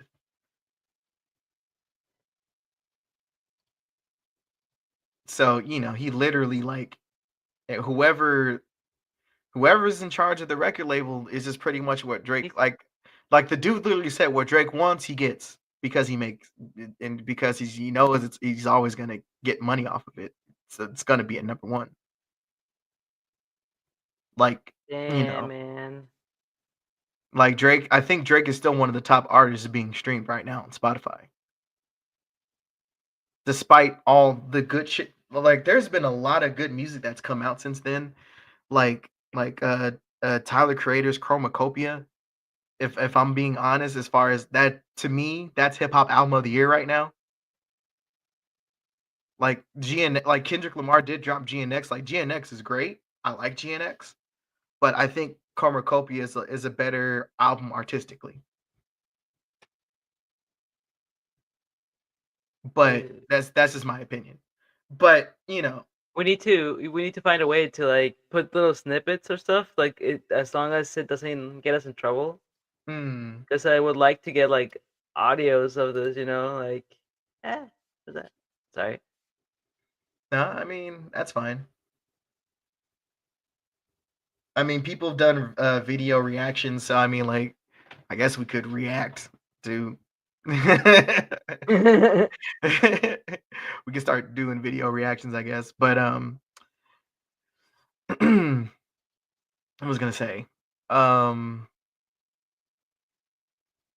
yeah. So it just so yeah, like it just definitely revealed a lot of things about Drake and about like how he's been moving. But yeah, but Kanye has been calling Drake out for years about this shit. For years. But nobody wanted to listen to Kanye because he's been kind of off his rocker as of late. But even you can't, even when someone is off their rocker, you can't discredit them when they're right about shit though. That like it, people tend to be like absolutists right now. I Yeah. feel like it's my way or the highway a lot, Mm-hmm. and you just can't have that mentality all the time. Like No. you have to be able to listen to other opinions like that. See the gray in life, you know? Yeah. Fuck, man. Yeah. So it's yeah. Now, we're not quite done yet because more recent events have happened regarding this. I thought the beef was over in the summer, but it seems like this thing is still kind of like carrying on. So I keep reiterating this point of like how out of touch Drake is with hip hop culture. In the history of hip hop beefs, no one has ever sued over defamation. Never. Never in the history of hip hop. So Drake went on ahead Damn. and yeah, Drake is pretty much is trying to file a lawsuit against, not so much against Kendrick Lamar, but against UMD and Spotify for defamation, and also trying to say that Kendrick Lamar used bots for views for Not Like Us. Oh shit. But my whole thing is, how was that going to fly in court? Because we can easily go back to the hard part 6 saying you purposely fed Kendrick Lamar the information about you being a pedo. That's not going to hold. What? And then also to top it off, right? Like, it's no secret that there's no secret that record labels pay off certain platforms to get certain music in rotation. Even though it's illegal, it happens though. So who's to say that wasn't happening for you all this time? Because Yo. because the thing is it's like there are artists. Not to say Drake isn't talented, but there's artists that are more talented than Drake, but that are not in the same mainstream as him.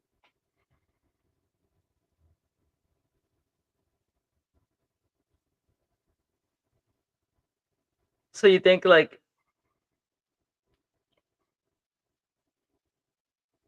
he just got like pushed in a way? Like, oh, he has a specific look plus a little bit of skill equal.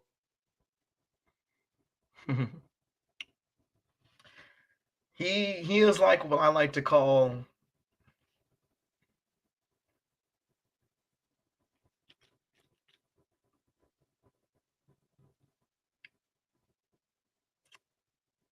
it's the are you aware of the brown paper bag test? For the beer? No, not for beer. No, then. Oh shit. Oh boy. Okay. All right. All right. So you ever wonder why there's been like why black people really weren't on TV back in the day? Huh. Yeah, if you were darker than the brown paper bag, you were not going on television. Or you weren't Oh going to get any kind of like prominent roles. shit.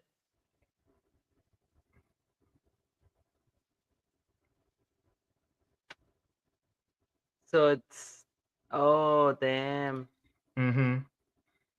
So, I mean, a lot of those effects are still felt to this day cuz colorism is still a thing.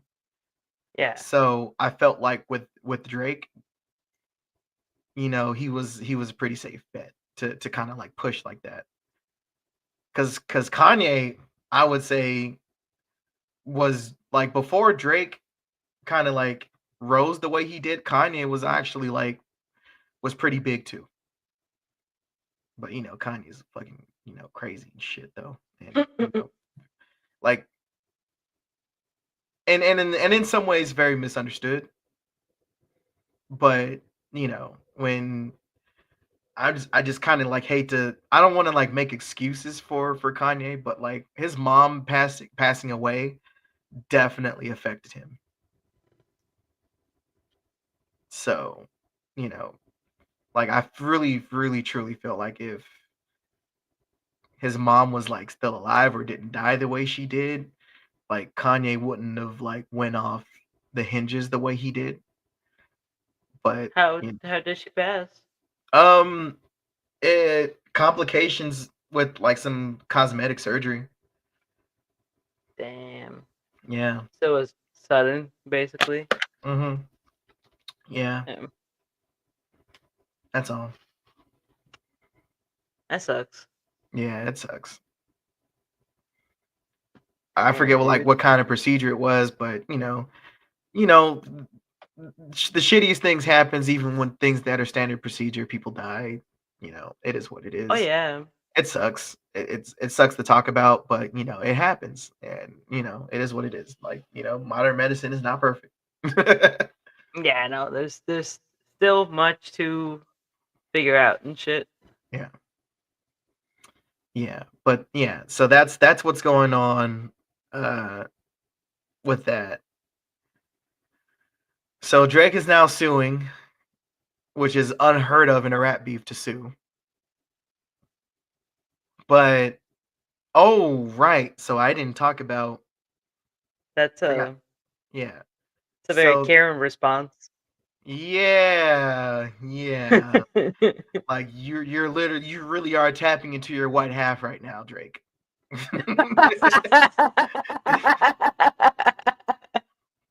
Like I can't even say, oh, you just on some light skin shit. Nah, brother, you are tapping into your white half right now. Woo, man. You can't even. Damn. That's not even a joke. You can't say, Drake, you acting real light skin right now. I'm like, nah, nigga, you are being really white. Like Bring in lawyers into it. bringing lawyers into it. Like word. Yeah, no. Yeah, Drake. I officially call Drake a pop artist now. You are no longer a hip hop artist. Ooh, You are a pop artist now. Your hip hop card has officially been pulled. damn, dude. Yeah, you cannot. No, nah. Your goose is cooked on that regard, brother. No more of that shit. But That's yeah, I don't know. And then like there's other stuff that's happening right now. So some years back there was a rapper by the name of XXX Tentacion.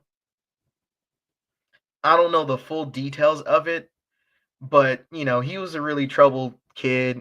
He basically tried to turn his life around, but he was murdered before he really had the chance to really like to see like the fruits of that. Because up until he died, he did this I forgot what it was called.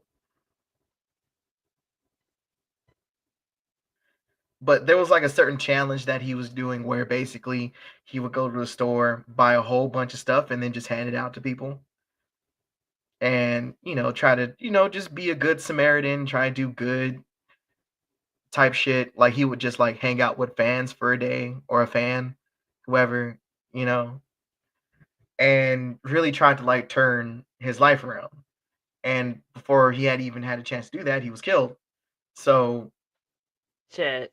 yeah. So there's speculation. There was even speculation at that time that Drake had something to do with that because X didn't. X. It was no secret that that rapper XXX had no love for Drake whatsoever. Because even he kind of saw through Drake's bullshit at that time. Fuck. So, mhm. So when the trial had came up, like they already got his killers that killed X, but Drake's name was crossed out of like the list of like, what do they call it? People of interest. Like the judge had removed Drake's name from there because Drake was supposed to be a part of that. Oh, that's fucked up. Yeah. So now let's fast forward to like just a couple weeks ago, where now the lawyers are calling for an appeal because because his lawyers felt that the client or the killer of XXX didn't really get like a fair shake at the facts. So What? he's with that appeal, Drake's name is getting name dropped, and as far as like involvement with XXX's death. Dude, what? Yeah. Now you want to hear like some real like meta shit. So there was a song that Kendrick Lamar had did with another rapper by the name of Kodak Black. Okay. I think it was called, what was it called? What was it called? What was it called? I gotta look it up. I think it was called Silent Hill.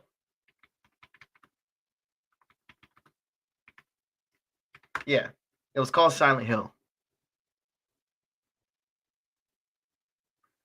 So Kodak Black had just got out of prison when he made this song with Kendrick Lamar. So apparently, while Kodak Black was in prison, he actually had bumped in to the dude that killed X or XXX Tentacion. Damn. And some of that was talked about in the song Silent Hill.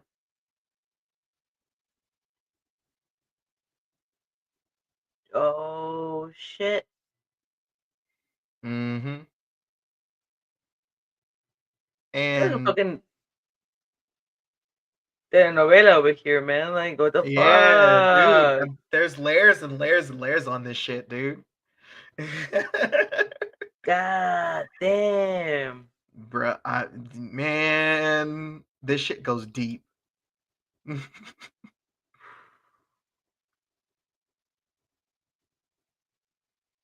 This shit goes very deep. Fuck.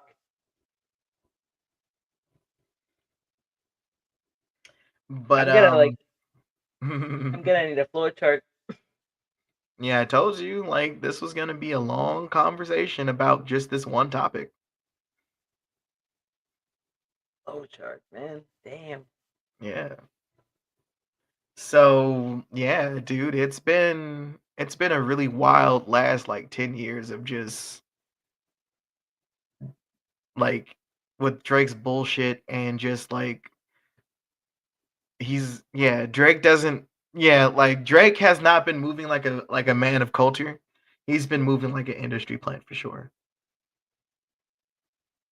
Yeah. And that's what we got to deal with, I guess. And how many people will actually like see that and be like take a step towards something else, right? Like be like, nah man.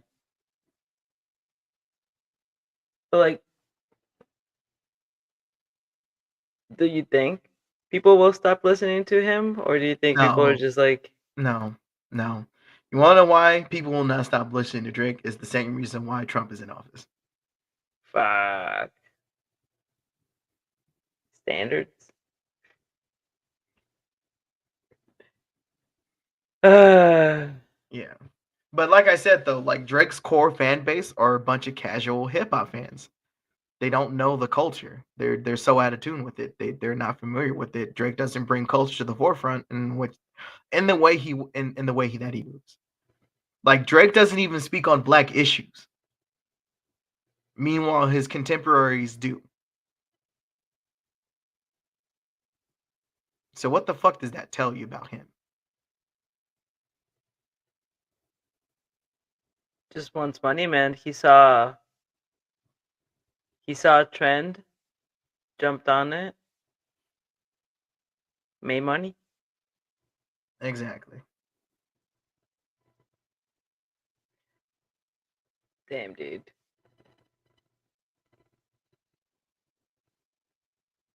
That is. And I would imagine like all genres of music have their motherfuckers that just are here for the money and that's it. Mm-hmm. But that's like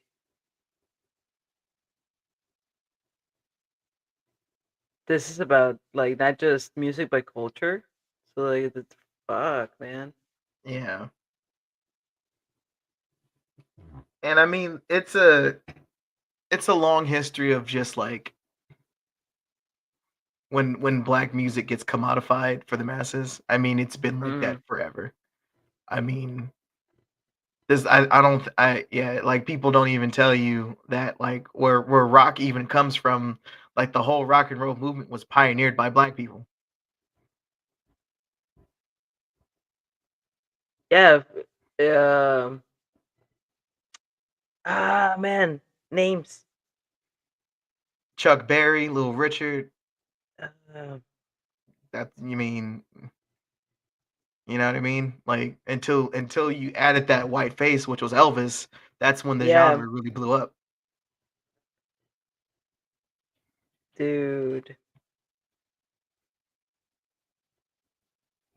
That's when it was okay, basically. Exactly. That fucking sucks. Mhm. Ah, man. And then like all the covers that were happening where, for every, I think it was like, because records were being sold for like, I guess like 10 cents or some shit like that. So for every record that was being sold for like 10 cents, if it was a song cover from a black artist, they will only get like 2 cents out of that. That's bullshit. Exactly. That's So bullshit. yeah, there was this song that Little Richard did called Long Tall Sally. He sung it in a way where it couldn't be covered. People have Okay. people have tried. Elvis tried. A couple other people have tried, but they couldn't bring that same intensity that Little Richard brought for that record. That's their like fucking cloning protection, basically. Built Exactly. in with skill, Mhm. man. Fuck you. Exactly. Exactly. Try this one on for size. Mhm. Damn. Dude, that's sick. Yep. Crazy, right? That's badass, man. That's bad. Like, hold my fucking beer. Try to do this shit. Man, it just kind of begs like what American culture would be without black people. Like what The would be more the I learn, the more I notice, man. The more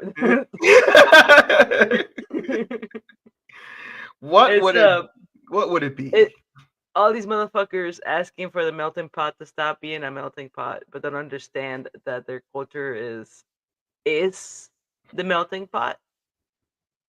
That is American culture, and not like the apple pie and shit. Mhm. That's just the commodification of a culture as well. Yep. Like, because coming from the outside, like that's what like you ask a Mexican in Mexico, like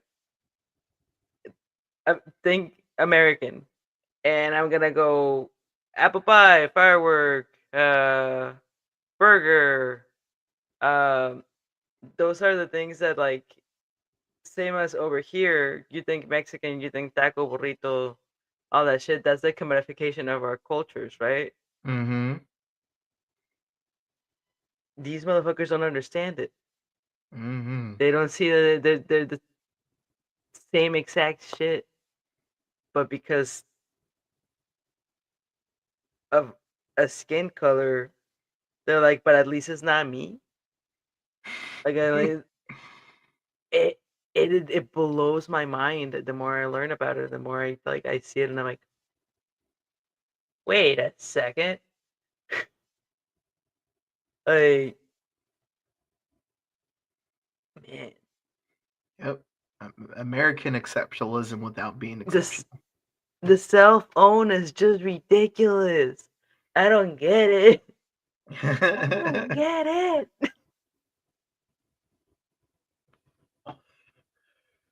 Said this for years, Medis, yeah, that the America as a whole hasn't reconciled with its own history.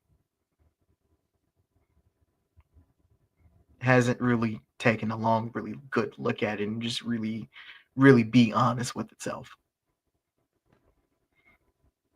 I don't Meanwhile, know you why have the meanwhile you have politicians that are literally trying to like get rid of books that would give context to that. I don't understand what the hesitation is culturally. Like, I understand why the politicians don't want it. I can get that part, but like, why the common person is against it, baffles me. Like, Well, I might have some ideas on that. I just think it's largely due to the fact that once you address an issue that hasn't been resolved, you have to fucking resolve it. true. Yeah, Like, ignorance is bliss, they say. mm-hmm. Fuck. You got to actually do something about it. Like, Native Americans are still catching hell to this day, and there's barely of them any left these days.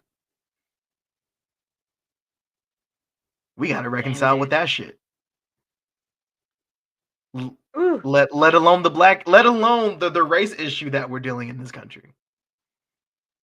The other racial issues that we've been dealing with, like, you know, not to try and beat a dead horse, but like the sentiment on like anti-immigrant is pretty strange. Is just like whatever it just feels like in every timeline, whatever the immigrant flavor of the day is, that's just catching hell.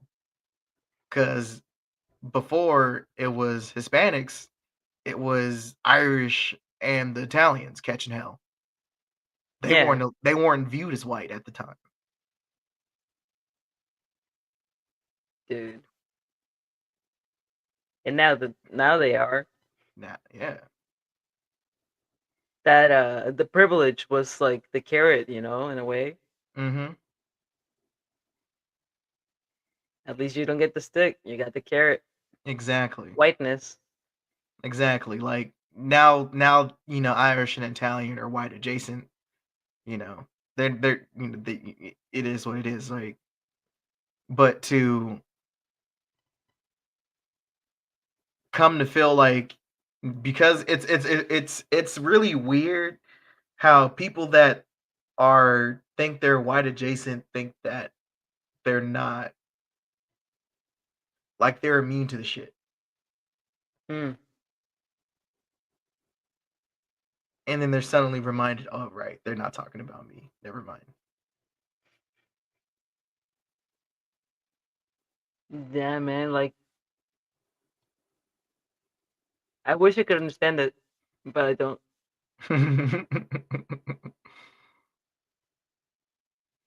I really wish. Yeah. Damn. Because maybe like that, I could maybe like either come with a way to when having a conversation with people, like get it through their fucking head, or at least truly learn that it's futile. But like, as I'm hopeful, motherfucker, uh, it just will continue to drive me insane. Mm. Um,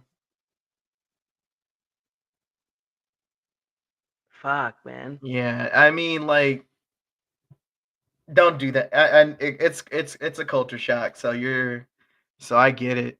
You know, you can't.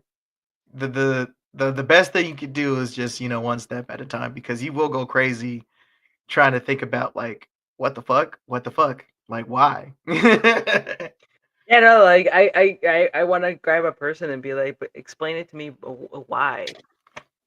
Make it make sense. Yeah. Um, but I know I won't, cause like hate is senseless sometimes. Hmm. And All some you shit is just all based you on resent and shit. Like yeah. I read this book on because it was really weird to me that Sarah's parents were are into Trump, right? Hmm. And I'm like, I'm Mexican and immigrant, and Sarah is says Sarah that's gay and Jewish. So like, okay, um, and trying to understand why I found this book about conspiracy theories and about people that believe in conspiracy theories. Hmm. Um, and trying to explain that a lot of people embrace conspiracy theories due to trauma. So because it is easier to put it on an unknowable thing instead of accepting what actually happened, um, it makes it easier to digest for your brain. You just kind of put it on pause. Yeah. Uh,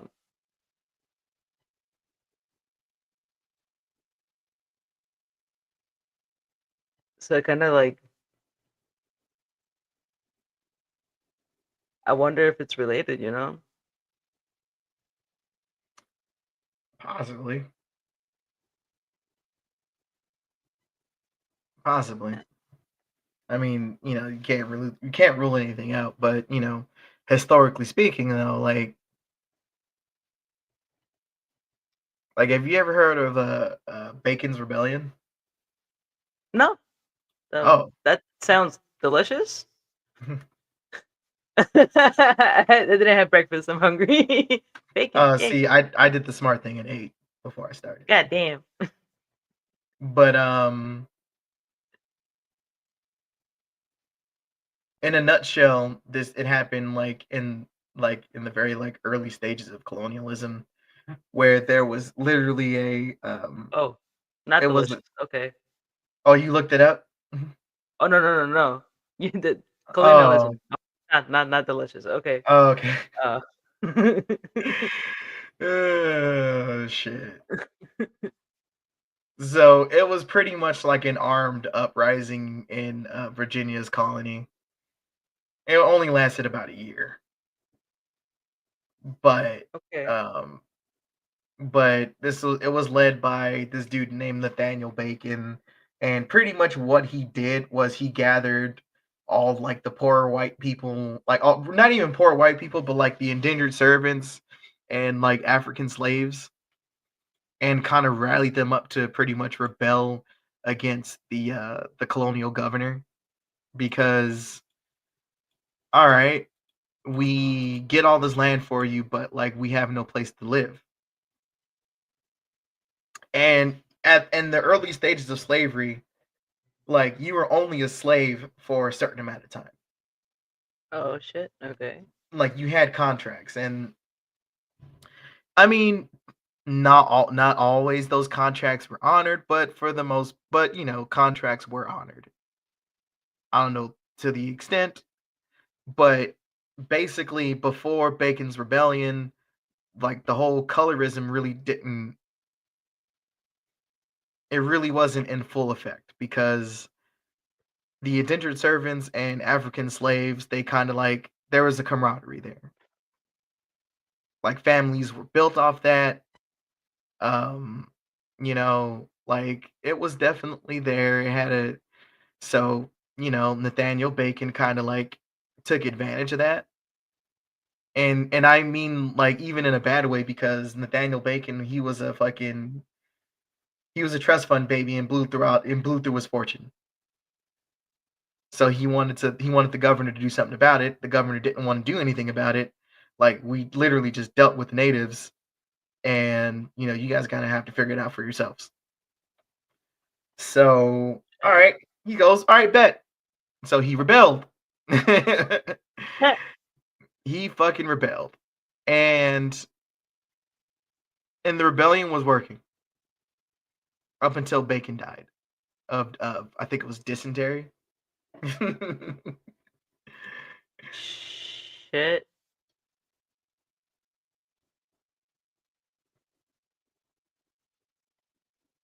Fuck, man. Yeah, he died of dysentery, so And then dysentery. Oregon Trail, man. yeah. But the result of that was because it was literally the first. So Bacon's Rebellion, it was the first fucking like rebellion on class in this country. It was literally a rebellion of poor people versus rich people. And the end result was all the black rebels had to be slaves for the rest of their lives. And all the white rebels pretty much got a slap on the wrist. No. Yes. That was literally like the first signs of systemic racism.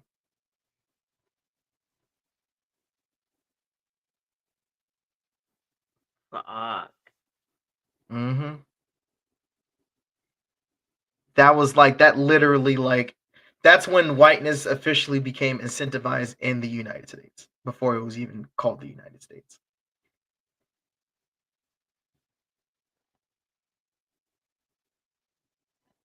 Jet that like created the fucking excuse. Really. Mhm. Yeah. I mean, granted, the From Bible was already justified of picking black slaves, but it is what it is at that point. But once the work was done, it's just like, all right, well, yeah. shit. hmm So I mean, like, there's already been a long history of poor white people being tricked by the elites, telling them that the people with no power are your problem, or the issues why you're, or the reason for the issues you're having right now.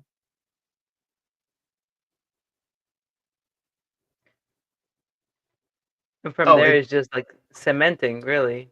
mm-hmm. Shit. It's an age old trick that works every time. That's why we can't have Every shit time. every Every time, time, man. every fucking time. That's why we can't have shit. That's why we can never have nice things, Medicia. People keep falling for this trick. Hey, man.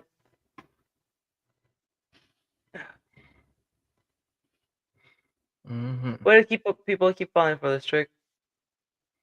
Mm. It's a little mind-boggling to me. Yeah.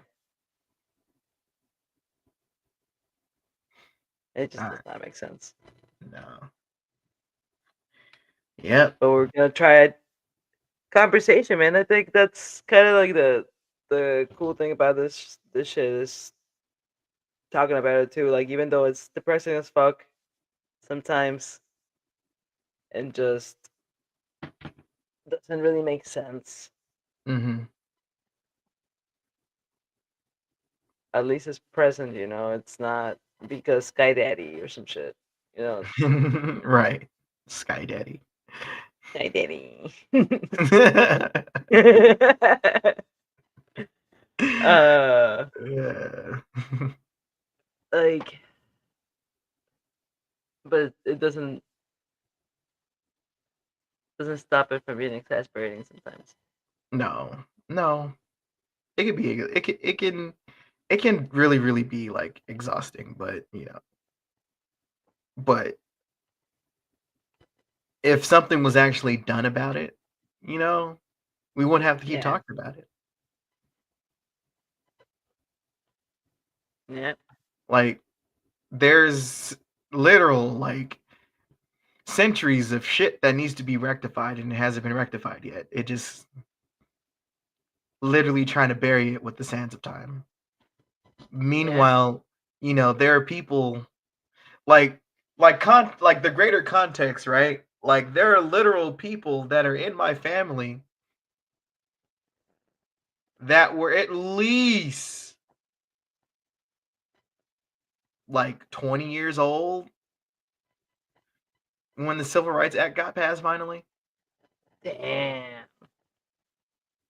So up until that point, their first 20 years of life, they experienced some form of racial discrimination before they finally had their rights to vote. And it was still fresh after that, so I'm guessing at least they were protected by the law, but shit was still probably tense. No, like we couldn't. So like after slavery had ended, Yeah.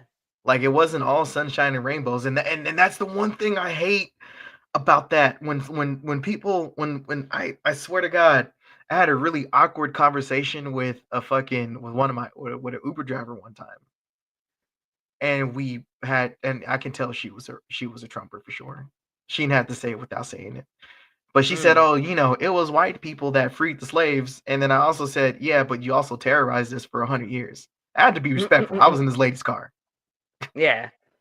but I had to say, "But yeah, but white people also terrorized black people for 100 years until they were finally able to vote legally." Yeah.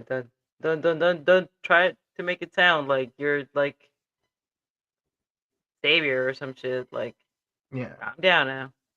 like Uh, the whole, the whole reason why, like my grandma and her siblings had to leave the South was because of that same terror. Like like the lynchings never stopped after slavery. Fuck, man. Like there was a fucking newspaper. Um, there was like this newspaper place in Chicago, and they would hang like a white flag for every lynching that got reported. Damn. What the fuck? So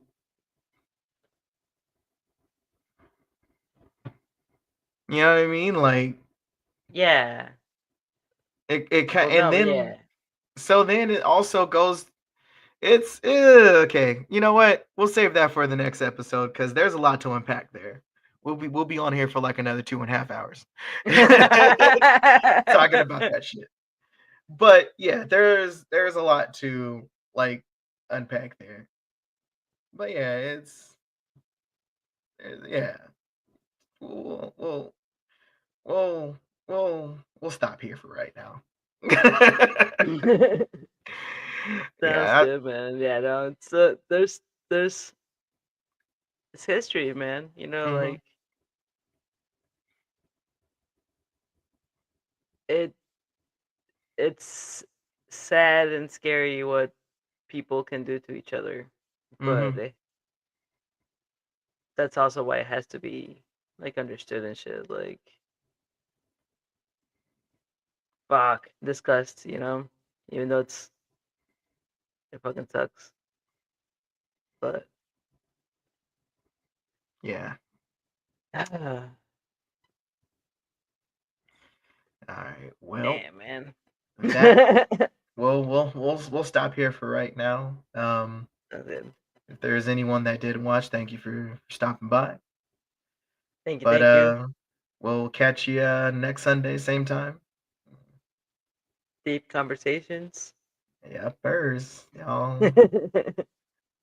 be kind All to each right. other. Yeah, man. Be understanding, be kind. Um, give yourself and other people grace. You never Right. know what people are going through, man. Exactly. That part. You never know. Yeah.